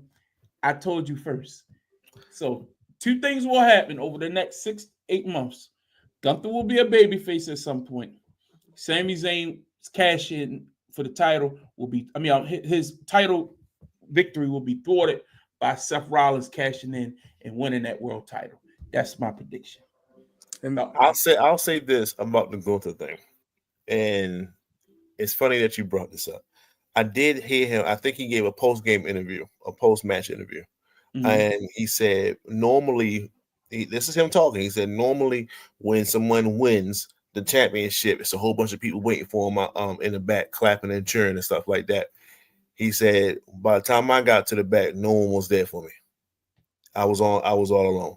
And then he went to that's the way I like it. I like it like that anyway, all that other stuff, to feel with it. But he did lay that egg, that seed of like humility, like, hey man, I'm all alone in this thing. That I was like, I was wondering why he said that. But now that you bring that up, I'm just saying that could help your theory there. I still don't see it happening. I see Gunther going. It was weird that he hit that, and I was surprised at the pyro as well. I was like, "What the hell you got pyro for? This ain't no PLE." We'll see. And Jay will be fine. I don't know what you worry about. Jay, he'll be fine. I don't think he'll get another title shot anytime soon. But, it's also killed the Sami Zayn heel turn, which could have been an option as well if Jay kept the title. Could have, but I think you think he gets another title shot? Once you added Jay? Yeah, definitely. In the next this year, Jay is a better chaser. Jay's a main event champion. Jay is a main event. Okay, well, do you think he wins his title shot? Not the first time, maybe, but I think he'll get another title shot and he'll win. It's all about momentum. That's the good thing. They have multiple people they could heat up and throw in there. Like we still got Braun Breaker waiting in the wings. He's waiting in the wings, but he won't do that until Rollins that won't be the next step until Rollins has had the title. It has to be a significant time period until that happens. It don't need to be that long. It don't need to be that long. So when he wins the title, he's holding until WrestleMania, right? You would think longer than that, may possibly. No. I'm saying at least until Rollins reigns, and then at that point, we'll see what happens. But he's at least keeping it until that point in WrestleMania. But what I'm saying is, you don't put those guys in a group with Seth Rollins without the story to be built that one of those guys is going to be the one who dethrones. It's an age-old story. We've seen it with Evolution. We've seen it with Horsemen. We've seen it with every group in history. That's fine. That guy, you abuse him, like, go handle this, and eventually he snaps, and then he wants you. You know what I mean? We know they stay together through War Games. Oh yeah, I was gonna say this won't happen until next year. Yeah, maybe the Rumble. Maybe Braun goes into the Rumble, has a hell of a showing. He could lay down and not win it, but he wins the Rumble and he decides which title he's going to challenge for at Mania. He could choose the one on SmackDown, but instead he chooses Seth's. It's a possibility. You don't get Braun Breaker Rollins before you get Reigns Rollins at WrestleMania. I think that's what the build-up is for. I don't think Reigns Rollins is a WrestleMania main event match at this stage in their career. I think you can do that at the Royal Rumble. I think you can do that at like any pay-per-view. I don't think that's the big match. I still think that Punk and Reigns is the big match they eventually want to get to. I don't think Rollins and Reigns is that big match. I think Punk and Reigns is that big match, especially since Cena will be gone by then. You need to hold off on those. Punk and Reigns is the match. I'm telling you, that's going back to 2014. Like, we've already seen Seth and Punk. You have not seen Punk and Roman Reigns. And remember, Punk was the original leader of the Shield. Yeah. So that is the story, but they haven't touched it. And I'm getting to the point where I'm not putting anything. Although I say he's going to stop him from winning, I'm not putting too much on Roman. I don't know how much of Roman we're going to see moving forward. He's doing some movies right now. Yeah. You know what happens when you do a little bit of movies. If some of them hit. Well, he said he ain't wrestling forever. You know what I mean? And that's why I'm like, you got to strike with you. He says what this is the last full-time year, and him full-time is what 10, 15 times a year. But that's what I'm saying. Like 3-4 times so far this year. The beauty of what they've done is the whole company is not built around Roman Reigns. You know what I mean? Like their week-to-week business had nothing to do with Roman Reigns. None of these programs that we talk about every week have anything to do with Roman Reigns. So that'll be fine. They're building up Jacob Fatu. They're building up Braun Breaker. The Obafemi coming up from NXT. They will be just fine if they do this thing right. That's why I'm like, and that's why I said you have to get that out the way while you still have the chance. How many more times? How many more opportunities are you going to have? They'll come back for WrestleManias and SummerSlam. I mean, but but if you're not full time, does it lose some of its nostalgia? If I only see you 2-3 Brock months Lesnar made a career off of it. I mean, that's Brock Lesnar. But Roman Reigns is Roman Reigns. Like he's a made guy. You know what I mean? John Cena is John Cena. I think he's been overexposed this last year, been there too much.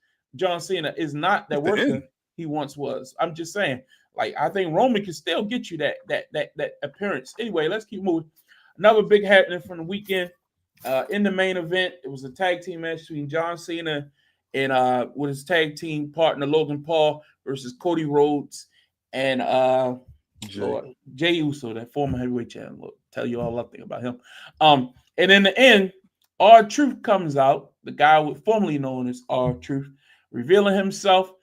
He was covered in all black with a hoodie. He lays out Cena, lays him out with a shot to the face with the belt, and helps Cody.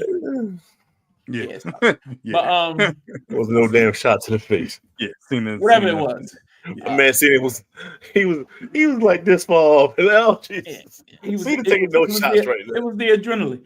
And then Cody puts on the crossroads, gets the victory. Truth is back. Ron Killings is back. After the show is over, Triple H sits in the press conference and sits up there and bold-faced lies to the American public and says, hey, did you enjoy it? It was all a part of the show. As to say that everything that happened over the last week was all, we planned this. We made this happen for your enjoyment and your visual pleasure. What a liar. He's always been a liar. He'll continue to be a liar. But the people did not fall for it. To social media and said with the blue cat, that was Cat. This was not no part of the show. They really fired my ass, but thank Nick Khan for bringing me back. His son, right? Who? His son said that. It was Truth. That was his.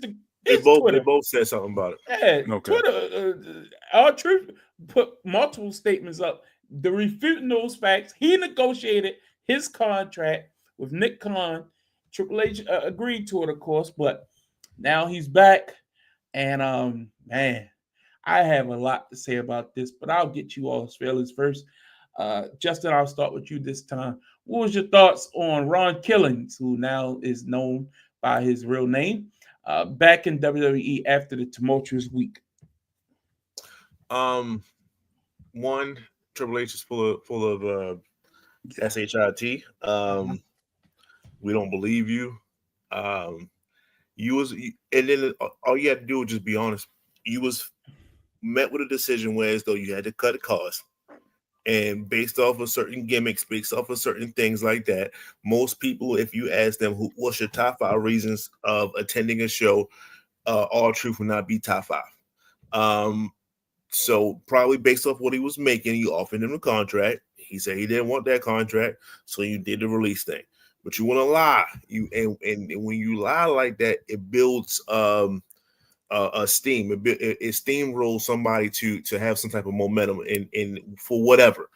And that's what happened in the situation. And the fans did come out and the fans did say something. And they kept saying it. They said it in Raw, SmackDown, Worlds Collide, which was a great PLE, and then Money in the Bank. So they kept the thing. They kept it going. And so they brought him back. I like the fact that they brought him back. I like the fact that he's changing his gimmick. I wasn't 100% a fan of R-Truth. I get the entertainment part, but like you said, I hate when people, let's say Kevin Nash came out and said that's the guy that y'all want, the spinning around, the clown version of him. Like, that's not 100% respectable. And and I didn't want to see him like that. So when I saw that he didn't necessarily accept that contract the first time around, I was like, they probably lowballed him to do the exact same thing. Hell no, don't take that. Don't be that guy. So if he can come back as any version of R-Truth / Ron Killings like he was in TNA, then great. I don't know how long it's going to last because he is like 53. Old, man. Yeah. Let him have his moment, and hopefully that takes him until maybe he can lift the title once, for a few days. I'm not saying I want a 51-day title run. It could be shorter than that. Just let that pay off, and I'll be okay with it. You can tell that the fans were still buying this option when CM Punk and John Cena had their face off. It was like, this is cool, but there's something else that we want, guys. Like, so I don't know if that match is going to maintain its status like that, or why else is Ron Killings back? He needs to go back to go after the reason why he left. It was John Cena. Like, that storyline is not finished. It's just going to be put on hold. Who else does he wrestle? Who else do you put in front of him? You have to answer all those questions. So it's a good problem to have. But Triple H saying that is all part of the show it's just a lie. And this is the thing that I don't like about him, that I can say, and I'm not bigging up Vince at all, but Vince always lets the product be the product. He's not for a long time, he was not in front of the product. He was letting the superstars and everybody else sell the business, and he was behind it in a sense. So when I see him, I see too much Triple H. I see Triple H after every press conference. I see Triple H doing this. I see Triple H doing that. I'm like, yo, I'm tired of seeing your face. I'm tired of seeing you lying to people. I'm tired of seeing you with that devilish grin on your face. I don't trust you. I don't believe you. I trust Nick Khan over you at this point. I don't trust you. Yeah. So yeah, that's how I feel. What you think, Calvin? I know last week when we had this discussion about when or if R-Truth comes back and Justin on the same side, and you were kind of, I don't want to say against it, but you were okay with the initial release. I'm still okay with it. But go ahead. This was unexpected. I'm glad it happened. I hope we see more of a dedicated angle for Ron Killings. I don't know what that will be. Maybe he lists the title for a couple of days or so. I don't see that necessarily happening, at least until after Cena retires. I don't know if you can keep that momentum going for that long. I don't see the point in giving it to him for a week or so and haven't seen him win it back. I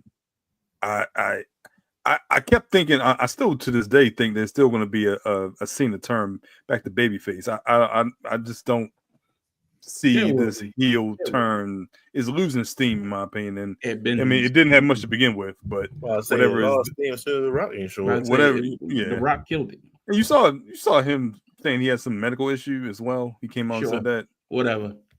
Probably got skin cancer. Stop playing. Anyway, go ahead. Come on, just got that. Oh damn. But yeah, I'm happy to see him back. I'm not happy about the Lyles portrayed to try and make everybody seem like it was a work we were all in on, and this is one big happy family. Look at what happened. Look at what we did. Trying to play everyone for an idiot. I'm glad him and the son really came up with the truth. The R-Truth, I guess you could say. Nothing but the R-Truth. Yeah, but I was completely unexpected at Money in the Bank, but I'm glad it's something I got to witness.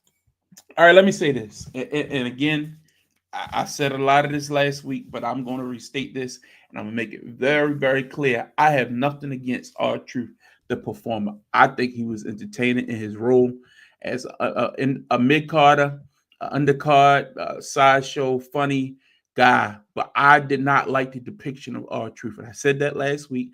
I made my state. If you want to hear my comments on that, go back to last week's show in the archives and you'll hear what I said. My problem with when you try to be everything to everybody, you're nothing to. At the end, it invalidates the reason why you're doing it. If you're doing this because of public pressure, if you're doing this because you're trying to PR this thing up and put lipstick on a pig and make everybody happy and just move on. Hey, you did the right thing. That's one thing. But I think I hated when Triple H came out at the end and he said what he said, not because I knew the real story, because I read inside stuff and I listen to podcasts and yada yada yada. Anybody can do that. My problem with it is when you try to insult my intelligence and you try to make it seem like you're smarter than us, or we weren't on social media, or we didn't hear the chants in the crowd overwhelming what was going on your show.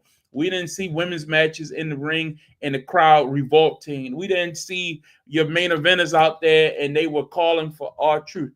Now, was anybody looking for R-Truth to be a superstar or most popular person on the show 2 months ago, a month ago? Hell no.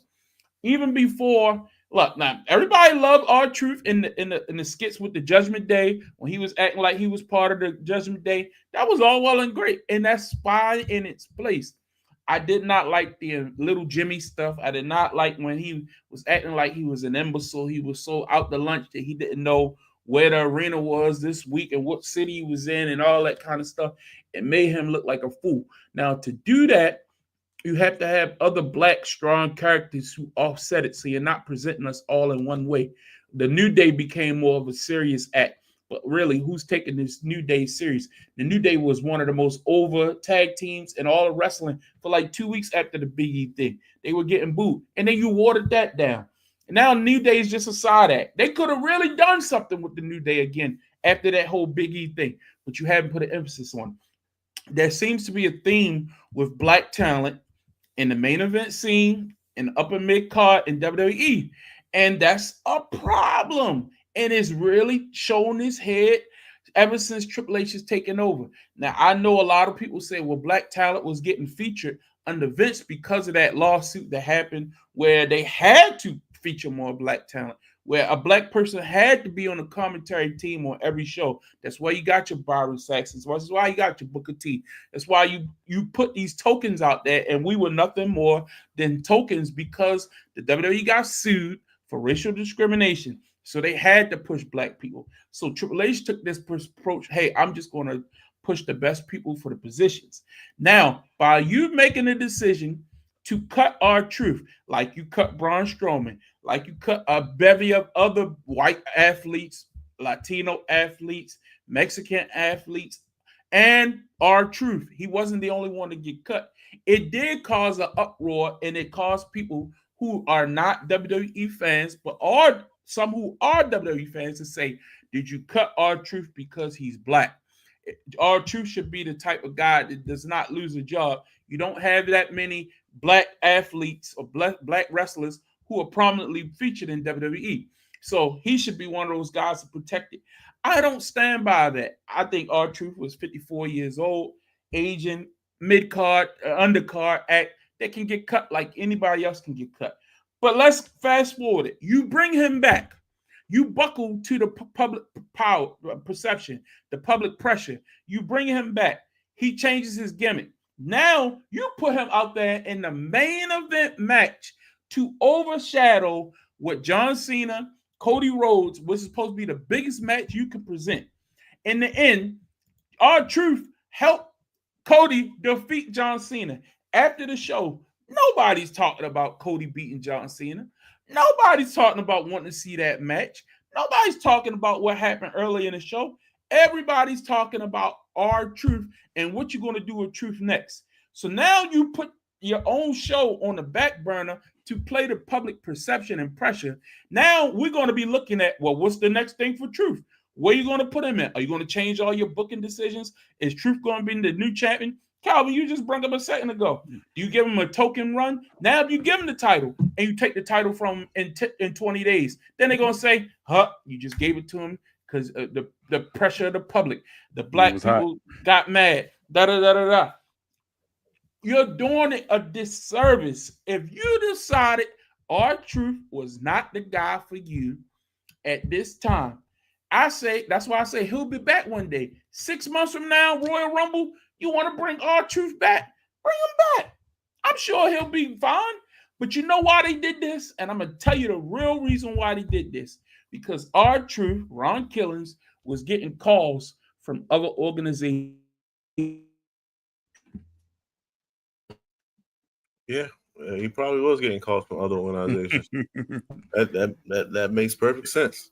They're going to bring him in and feature him in a prominent role and make WWE look bad.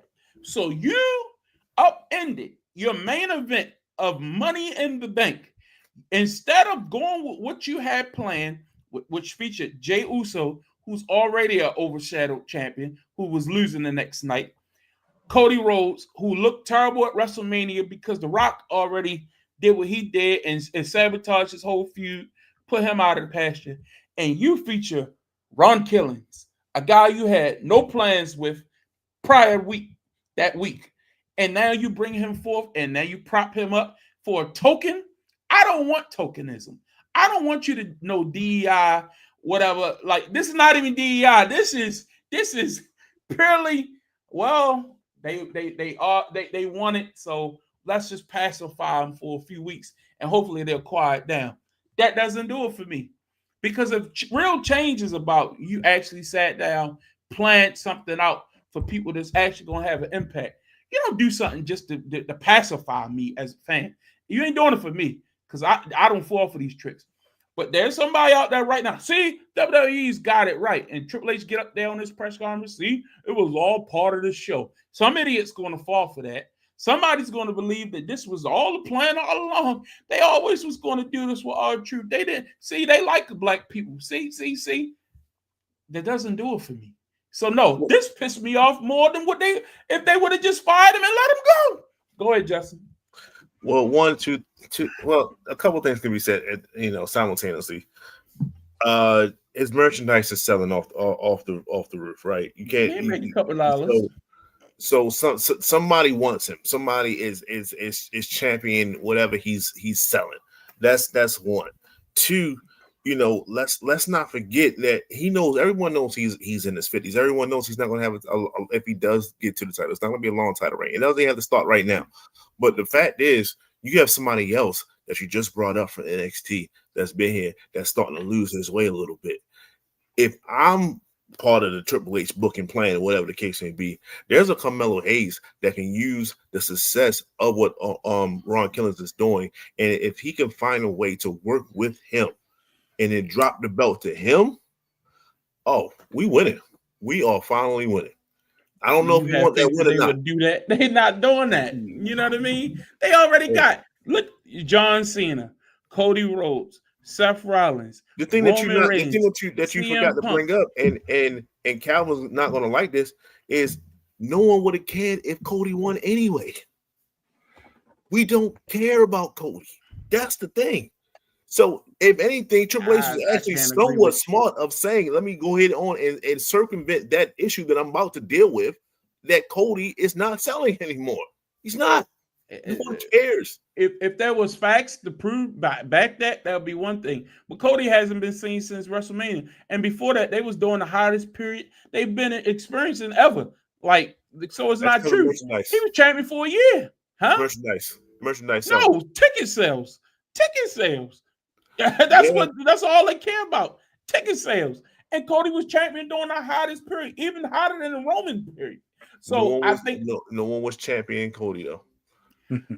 But the money, it tells you they were still coming to the show. I'm not knocking it. It wasn't because of Cody. Like, again, if he just happened to be the person that's the champion, though. I would agree with you if it was the same on Raw as it was on SmackDown. It was whatever show he was on that was the hottest. That's what I'm saying. Like, if I'm on a billing, when you look at ticket sales, you look at, okay, this is what's advertised. Now he's like, okay, we're not selling. We're going to advertise that Cody's going to be on the show. Numbers went up. They didn't stay flat. It's like saying Roman not going to be here this week. People get, but if you learn Roman going to be there, all of a sudden it starts ticking up. That's all I'm saying. Have you ever said that about Ron Killings? I hate to say it, but Jay, the reason why they made Jay champion, Jay was becoming that. When Jay was on the show, people I want to be there so we can You know what I mean? Like, that's one of the exciting things about going to a live show is the experience of seeing a Jey Uso entrance. You can only go by what you have in front of you, right? So what's in front of us is the fact that his segment is doing way better than the CM Punk and John Cena segment. I'm all for it. I'm all for that. And somebody watching it. But my point is, this is great. What's the follow-up? What is the big match that they're going to build to? You say put them in there with Cena. Clearly, we already know they're not doing that. We already know that. That's not the plan. That's my point. If you already have plans in place, no plan. What now? He's going to get scraps, and then people are going to say, "Well, they ain't using them right." But you already know that. You're setting. It's a self-fulfilling prophecy that if you got a little bit of foresight, you can already see it come. So you shouldn't be ready to complain or be upset. That's all I'm saying. Because it's like if you don't book week to week, you should have a plan. SummerSlam, here's our card, and then you book backwards. That's how booking is done. Like, I know what the main event for WrestleMania is next year already. And now how are we going to get there? Should we do this detour? Now, you make some audibles here and there, but ultimately, our main event for WrestleMania is going to be these two guys. This person is winning the Royal Rumble, and that's how we're going to get there.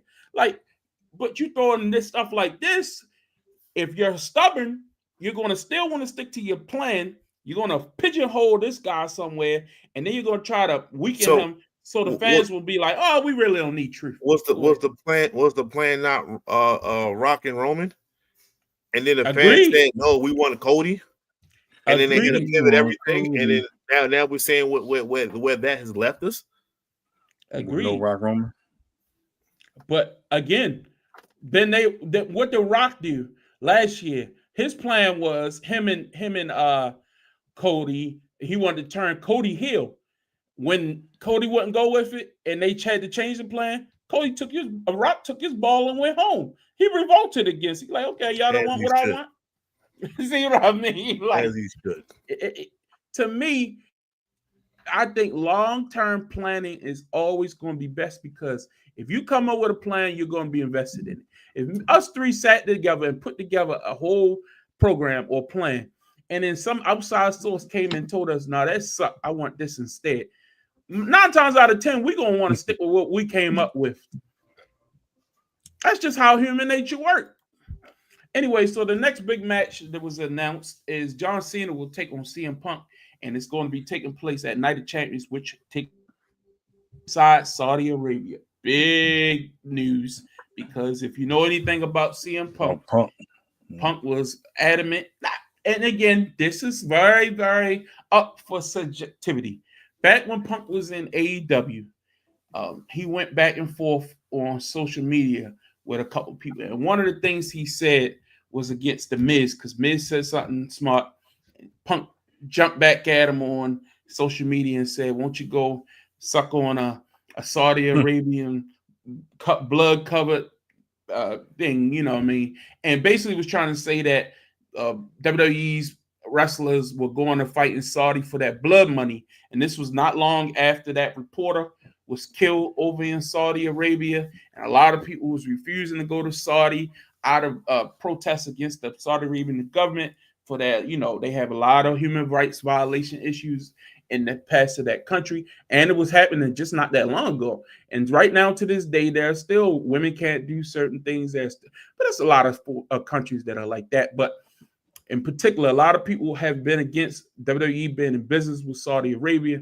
And CM Punk was one of those staunch guys who said that he don't think that wrestling should be doing business with them. And he was against going to Saudi Arabia. And now, lo and behold, years later, when it's a chance for the WWE title match against John Cena in his last year, CM Punk is going to Saudi Arabia. Calvin, your thoughts?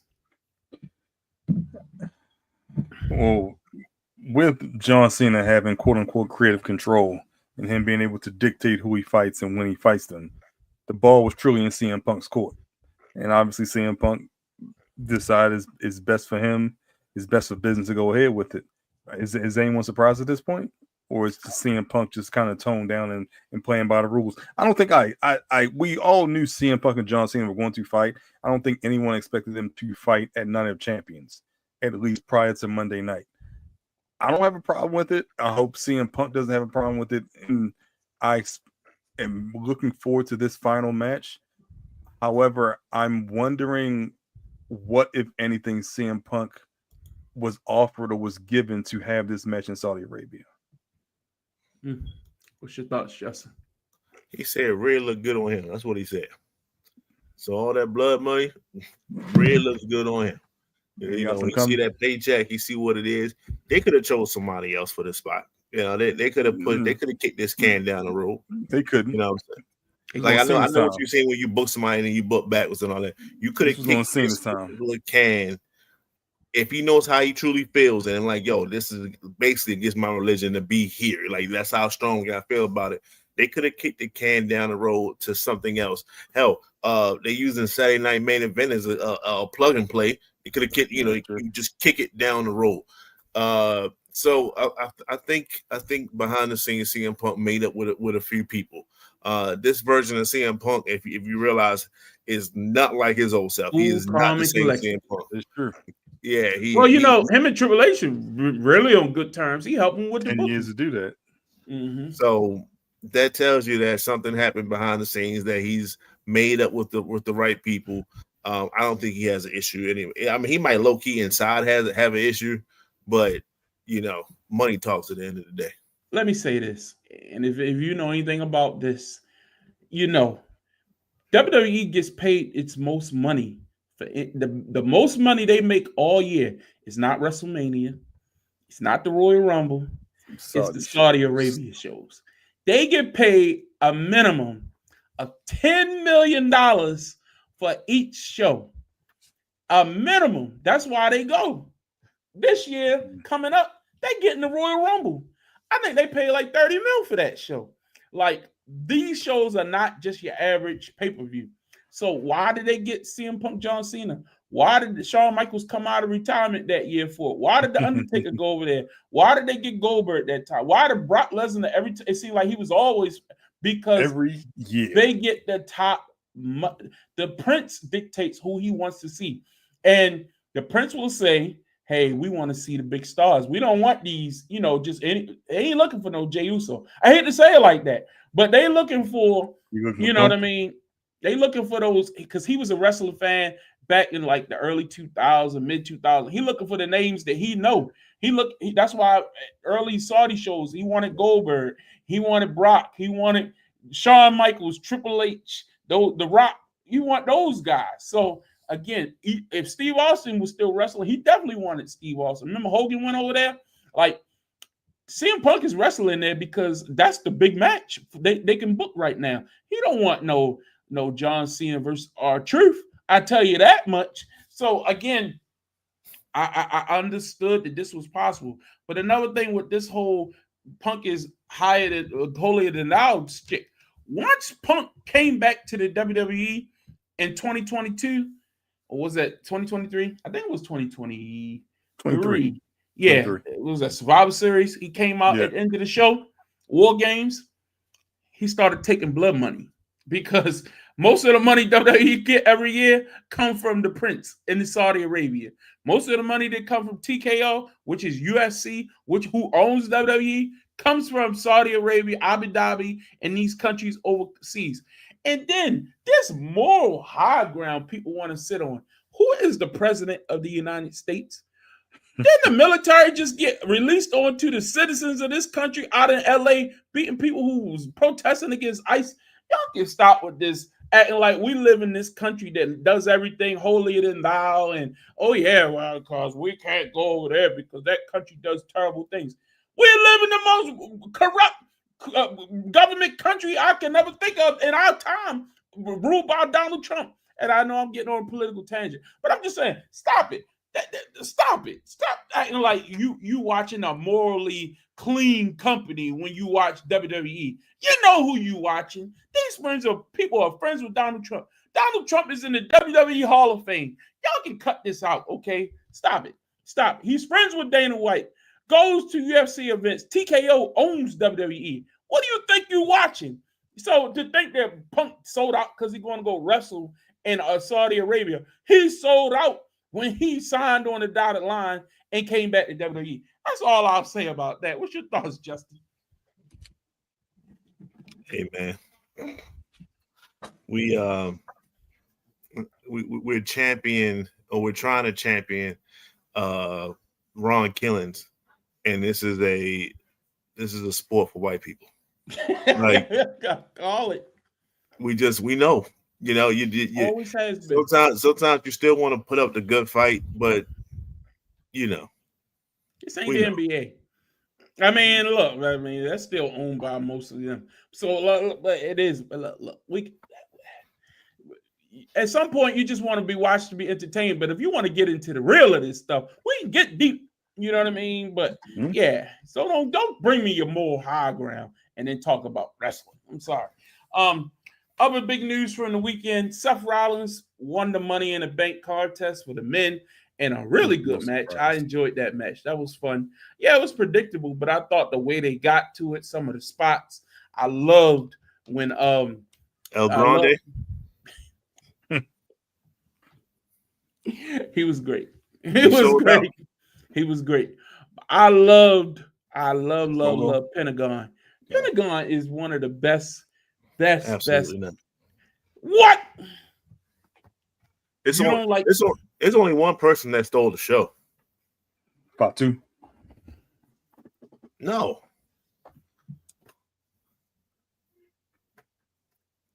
Yeah, the person that was imitating everybody. It was Solo, baby. Solo stole that joint. Solo.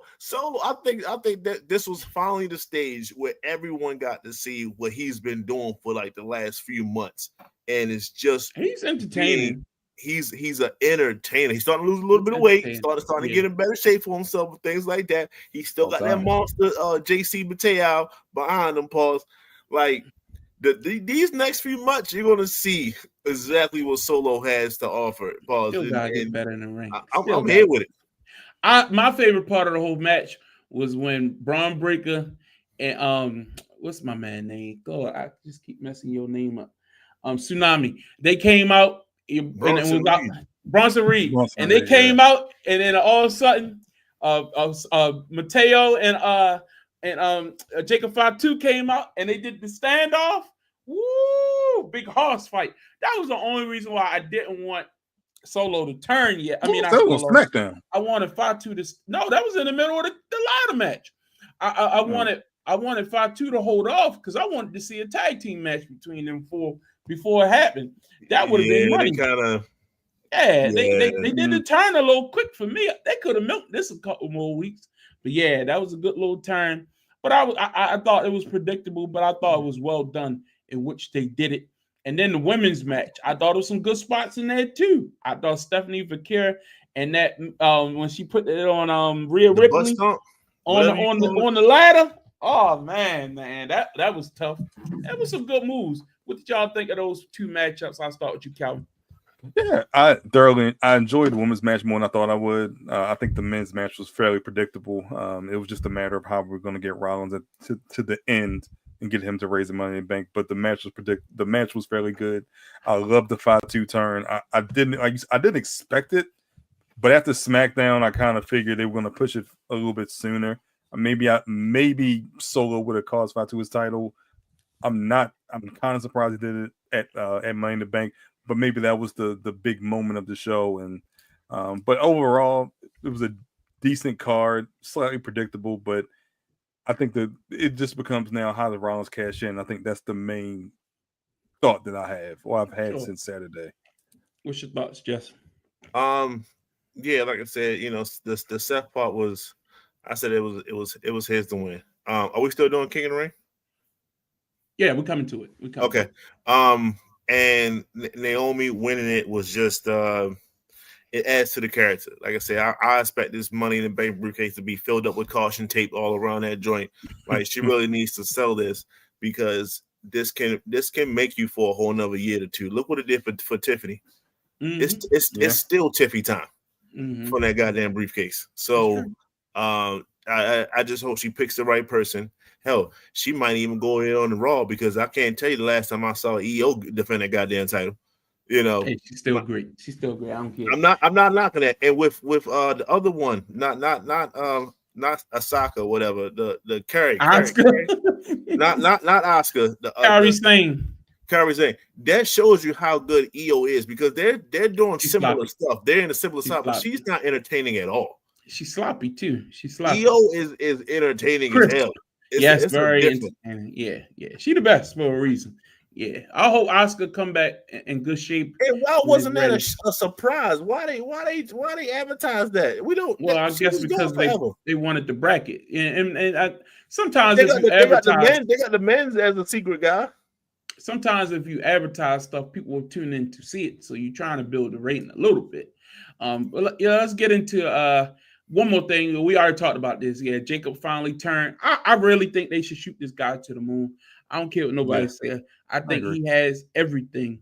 And he got that entertainment factor, and he can go in the ring, man. If you really want to make a guy, you got to make a guy. You know what I mean? Like, I watched NXT for the first time in forever last night, and they got this guy, Obafemi. Man, you bring him up. You bring him up and put him with a Jacob, put him with some of these other horses they got. Because they got a group of horses who can really, like big guys who can move. Right. Yeah. I think Oba would fit in right with a Braun Breaker, right with a Jacob 5-2, right with a Bronson Reed, right with a Mateo, right with they got a group of them, man, where you put them in and let them go, and we got some action. So sounds like Ron Killings could have came up with his own backup. Yeah, still could. Go get you Trick. You know what I mean? Go get Trick and Obi. Put a little crew together. Where that stable would not be like, oh shit. And he could be the mouthpiece. You know what I mean? He don't have to wrestle in every match. Like I said, we could book better, but if you took 2 months, put together a plan rather than rush him back in 1 week after he announced he ain't coming back, then maybe we will get there. Anyway, Night of Champions is coming up. We got the brackets for the men and the women tournament. So I know the font is a little small, so I'll try to go over it. Last night we did see they're doing 4-way matches. Now I'm not a super fan of these 4-way qualifying matches, but at least the matches are action packed and it keeps it entertaining. So I think that's a good thing. But I do miss the days where you got some one-on-one matches to qualify in these types of tournaments. But Sami Zayn was able to win his qualified match, which to me, that match was great. Pentagon, Braun Breaker, and Dom, you really didn't know who was going to win that match. And it left it very unpredictable. But still to go, you got Randy Orton, LA Knight, Aleister Black, who I love that guy. That's my guy. And Carmelo Hayes. I think that's a really good crop of performers in that. You got Cody on the other side with Damian Priest, Andrade, and Nakamura. Then you got Sheamus, Rusev, Bronson Reed, and then there's a mystery guy. But all together, these are some of the to me, and I watch WWE do a lot of tournaments here lately. This is one of the deepest fields they've done for one of these in quite some time. What's your thoughts on when you saw these brackets and the names out there? You got Cody in there. You got some Braun Breaker went out in the first round. Aleister Black. I think Punk, you might slip Punk in there, but I think Punk is facing. He already in the title match, so why would you put him in? Why would you put him in? I'm thinking, who would be that mystery guy? But man, maybe Roman. You never know. What's your thoughts, Calvin? Initially, I thought that was Jay, but I'm thinking he takes some time off now after Monday. But the tournament, like you said, the tournament field is stacked. You can't go wrong with a handful of these actually winning. So I'm really interested to see who that mystery person is. Like I said, I initially thought it was Jay. Roman would be a nice surprise, but I think that means maybe Drew he's back to full schedule. And you think it'll be Drew that quick? Yeah, that's what I'm saying. The movie. He got hit with that chair. No, he was legitimately injured, and they just wanted to give some time out. He got injured remember he went off that cable box. He never really fully he had the concussion. Yeah, he never really fully recovered from that. So that's why he did like a little write-off in that cage match. But I'm just trying to think, who else would there be? You don't think it's Roman, is it? I don't think so. But yeah, I really surprised he appeared, but I don't think he's in the tournament. What you think, Justin? Of the mystery person, I do not know. No, the tournament overall. Overall, and I was going to continue with that. I mean, at some point, you have got to pay off LA Knight. At some point, he's wrestled the most. That is your guy. I know. I'm not an LA Knight guy. For him. No, I'm not an LA Knight guy. No. If you're put him in a Jey Uso category. If you're asking me who I would want to win, it's the person in the bottom left. I would want Carmelo to win this whole thing, but I know he's not. But what I'm saying is, they keep screwing over LA Knight. Like, yo, eventually you got to put yourself in that champion. You got to switch over. Like, he sells, he wrestles, he's there every week. He's the last time he won a 1-on-1 match. That's writing. That's booking. You know what I'm saying? It's not like he beat Andrade. It's not like the fans don't want. They cheer. He probably get the most cheers out of everybody in this list besides Cody. So I'm like, eventually you got to pay that. I'm just saying, just on the strength of what are they doing with him? Like, he keeps going back. Is he a U.S. champion? He's not going after the U.S. title. So he's supposed to be going after the Rollins 3. Is that going to keep him out? Like, it's always something in which he just never takes that next step. And I'm not expecting him to win a Royal Rumble or something like that. But the King of the Ring, that's something for him. So I would assume that it was him. That Cody angle in this. Why are you in the King of the Ring, Cody? Why is Seth Rollins in Money in the Bank? You can get title shots without these gimmicks. No. See, I think this is why I like the booking.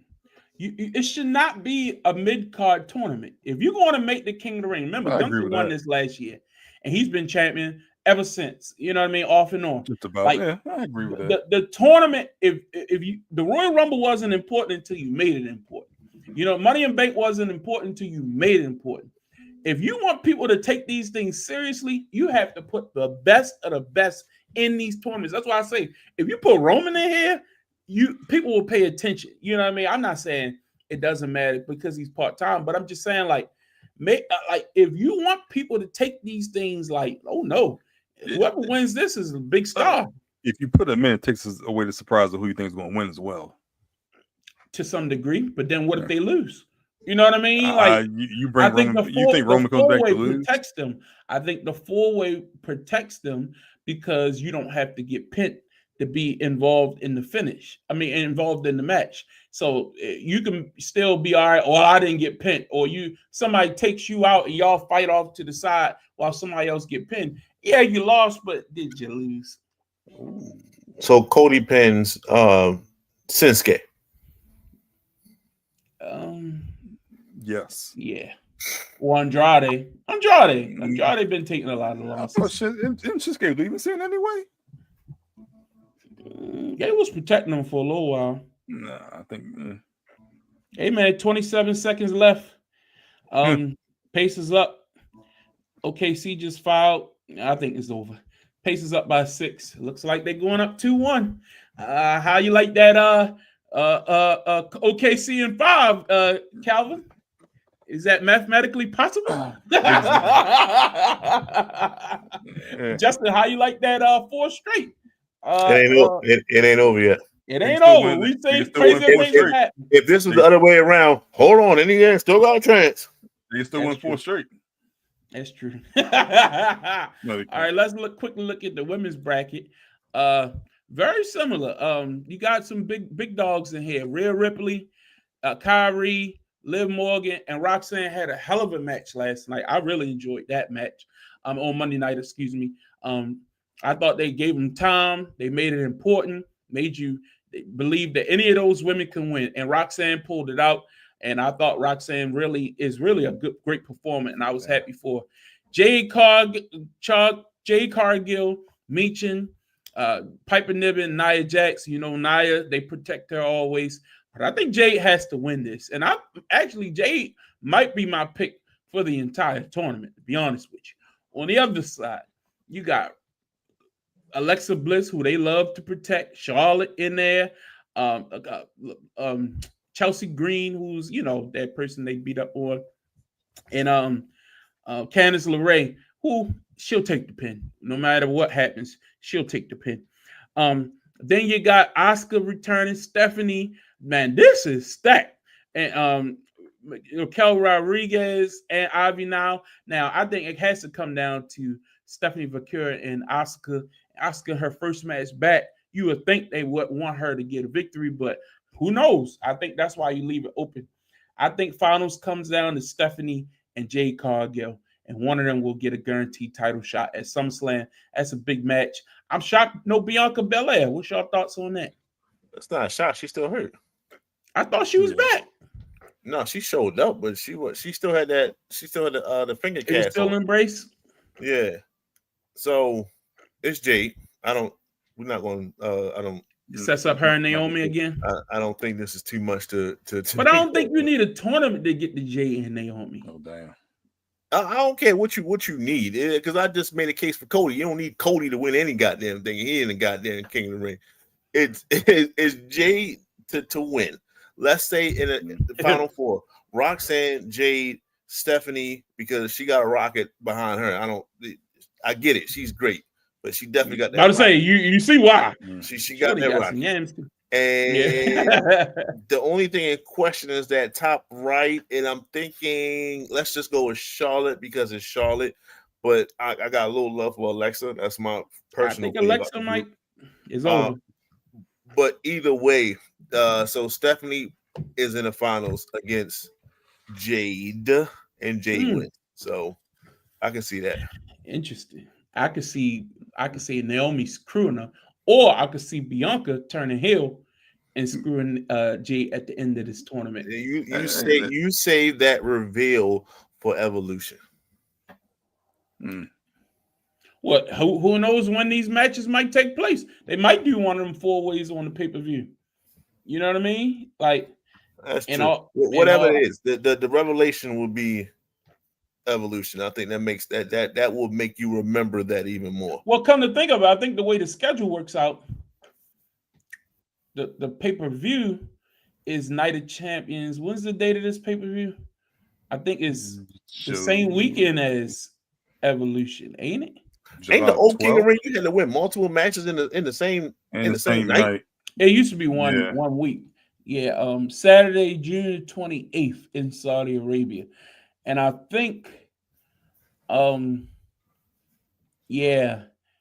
Evolution is in July. So no, this tournament will be wrapped up before Evolution takes place. So yeah, it wouldn't impact it, but yeah, be interesting though. I would like to see them pay that feud off because we've been teasing it for a while. Was Bianca involved in that? And I think her injury really kind of delayed that payoff. So we'll keep monitoring that. But that's our show for tonight. There was a lot going on, man. A lot in the course of the show. We've seen Indiana Pacers pull off another victory at home convincingly. Just show Tyrese Halliburton dead on the court. He ain't need no heroics tonight. They just beat him straight up. No last gas comebacks, no nothing. They basically led from the second quarter on when I was watching. I think Halliburton at 20 and 10. We just talked about that earlier. Yeah, we just talked about that. He can do that. What did Siakam have? Siakam had no dead. 21. 21, okay. So they Obi Toppin and somebody must have contributed. Go ahead, Justin. No, Mathurin had 27 on the bench. Sounded very Pacerish. Yep. Role players at home. Yep. Mm-hmm. All right. Any final thoughts, Calvin, before we get out of here? OKC in 6. Look, if Indiana goes up 3-1. We've seen this before. It's not like it's a shock at this point. I told y'all. OKC in 6. Justin, any final thoughts before we get out of here? Okay, if Indiana wins the title, I think I'm gonna be sick. I think it validates y'all. Y'all lost to the champs. I don't care about that narrative. I don't care about that narrative. And a normal being, a normal Justin will take that narrative and run with it. Not today. I will be sick to my stomach if that's the case. Yeah, y'all let Boston and Indiana win back-to-back years. That'd be. No, I'm okay with Boston. Boston was due. I'm just saying they were Indiana, 2 year rivals in the East. I'm saying that's okay. Boston was just that good. Indiana hurts. They beat your team. The lowest seed since Houston. It's not over yet. Yeah, it would be low. And it was only a 4, so it's not like it was crazy low. Yeah, they weren't terrible. My final thoughts. I have to say this. My cousin passed away on yesterday. He was my father's cousin. But we grew up with him. He was my father's like a brother almost. Like they were in the Groove 5 Groove at Morgan State University together. His name Russell Williams. Everybody called him Kimmy. He was a coach, a swim coach. He taught swimming forever, man. He was in the Swimming Hall of Fame for the state of Maryland. One of the greatest coaches. He's a teacher, administrator. When I was at Mervo, when I was in the 10th grade, he came as the 11th grade administrator. And I'll never forget, man. I was like, how am I gonna be at my school with my cousin being the administrator there? And he was completely different outside of school than he was at school. So it was like not completely different, but he always knew him to be the funny, outlandish, over the top cousin Kimmy. And then I got to call him Mr. Williams when we at school. And he's the person who suspended me for the first. I've only been suspended from school one time in my life, and it's because of him. I was a gambler. Everybody know I love to gamble in school. And we had a substitute for like 3 months, one of my classes. So the substitute like put a movie on. We'd be in class playing spades, playing tomp, shooting dice, doing everything. And Mr. Williams, cousin Kimmy, came in there one day. Everybody jumped like he knew what we was doing. And he pulled me to the side. He said, if I catch you gambling one more time, we're going to have some problems. He came in there like 2 days later. We was doing it again. He put me on cafeteria duty. That means you had to go dump all the trash from the cafeteria tables and stuff like that. He came back. We was in the bathroom maybe like the next week or so. Came in there, quarters in there shooting dice. Suspended me, sent me home. Called my father on the phone. Was like, cut! Because he called my father cut. Cut! I had to suspend his ass. I'm sorry. He had to go. He had to go because he was testing me. He talked like Bernie Mac. It was so funny. It's like, because he was testing me. Sent me home. I didn't even want to go. I had to go to my grandma's house. I did not want to go there in the middle of the day, let her know that I had just got suspended. And guess who suspended me? Your daggone nephew suspended me from Mercantile Vocational Technical High School.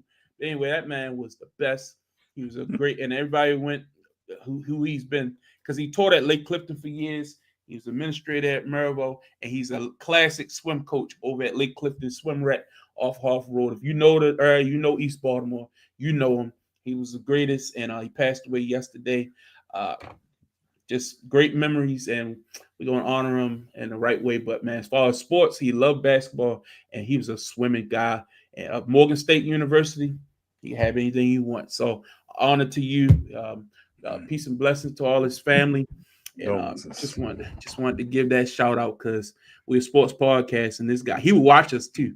He would watch us, and he let me know. Yeah, I see y'all talking. You know what I mean? I got you cut. But anyway, peace and blessings in memory of him, and I just want to say that. So next week will be our 1 year anniversary. Forget off the damn fest. We're gonna have a special show. Y'all tune in. So we will have our show next Wednesday because 18th is next Wednesday, not next Tuesday. So then we'll get back on regular schedule. So next Wednesday, the 18th, will be our 1 year anniversary. We're gonna celebrate in a big way. We hope you all tune in. For Calvin, Justin, will the finals be over? We got a game Friday, and I think they go back to OKC on. Let's look at that schedule. Monday. Is it Monday? Every other day? No, I think they play. No, Monday, Thursday, because it's they travel. So yeah. Yep. Yeah. Wow. Yep. Go back to OKC. So yeah, by the time we get on here to air on Wednesday, this thing could be wrapped up. Hey, homeboy, the Scully might come back out.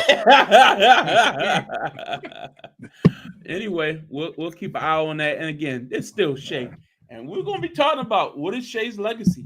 What did he do tonight? Who knows? I gotta check it out. We've been on the show. So, what was the stats looking like, Calvin? Not great. 29 of 20. 29 and 20? 9 of 20, 24 points. Oh, yeah, 20 points. 24. Ooh, that's a terrible night for him. 24. That's a walking 30-point guy. Who locked him up? Anyway, we got to go. Getting late. But we'll see you all next week for our 1-year anniversary. Be sure to tune in. For Calvin, Justin, I'm Larry. Thanks for tuning in. OKC.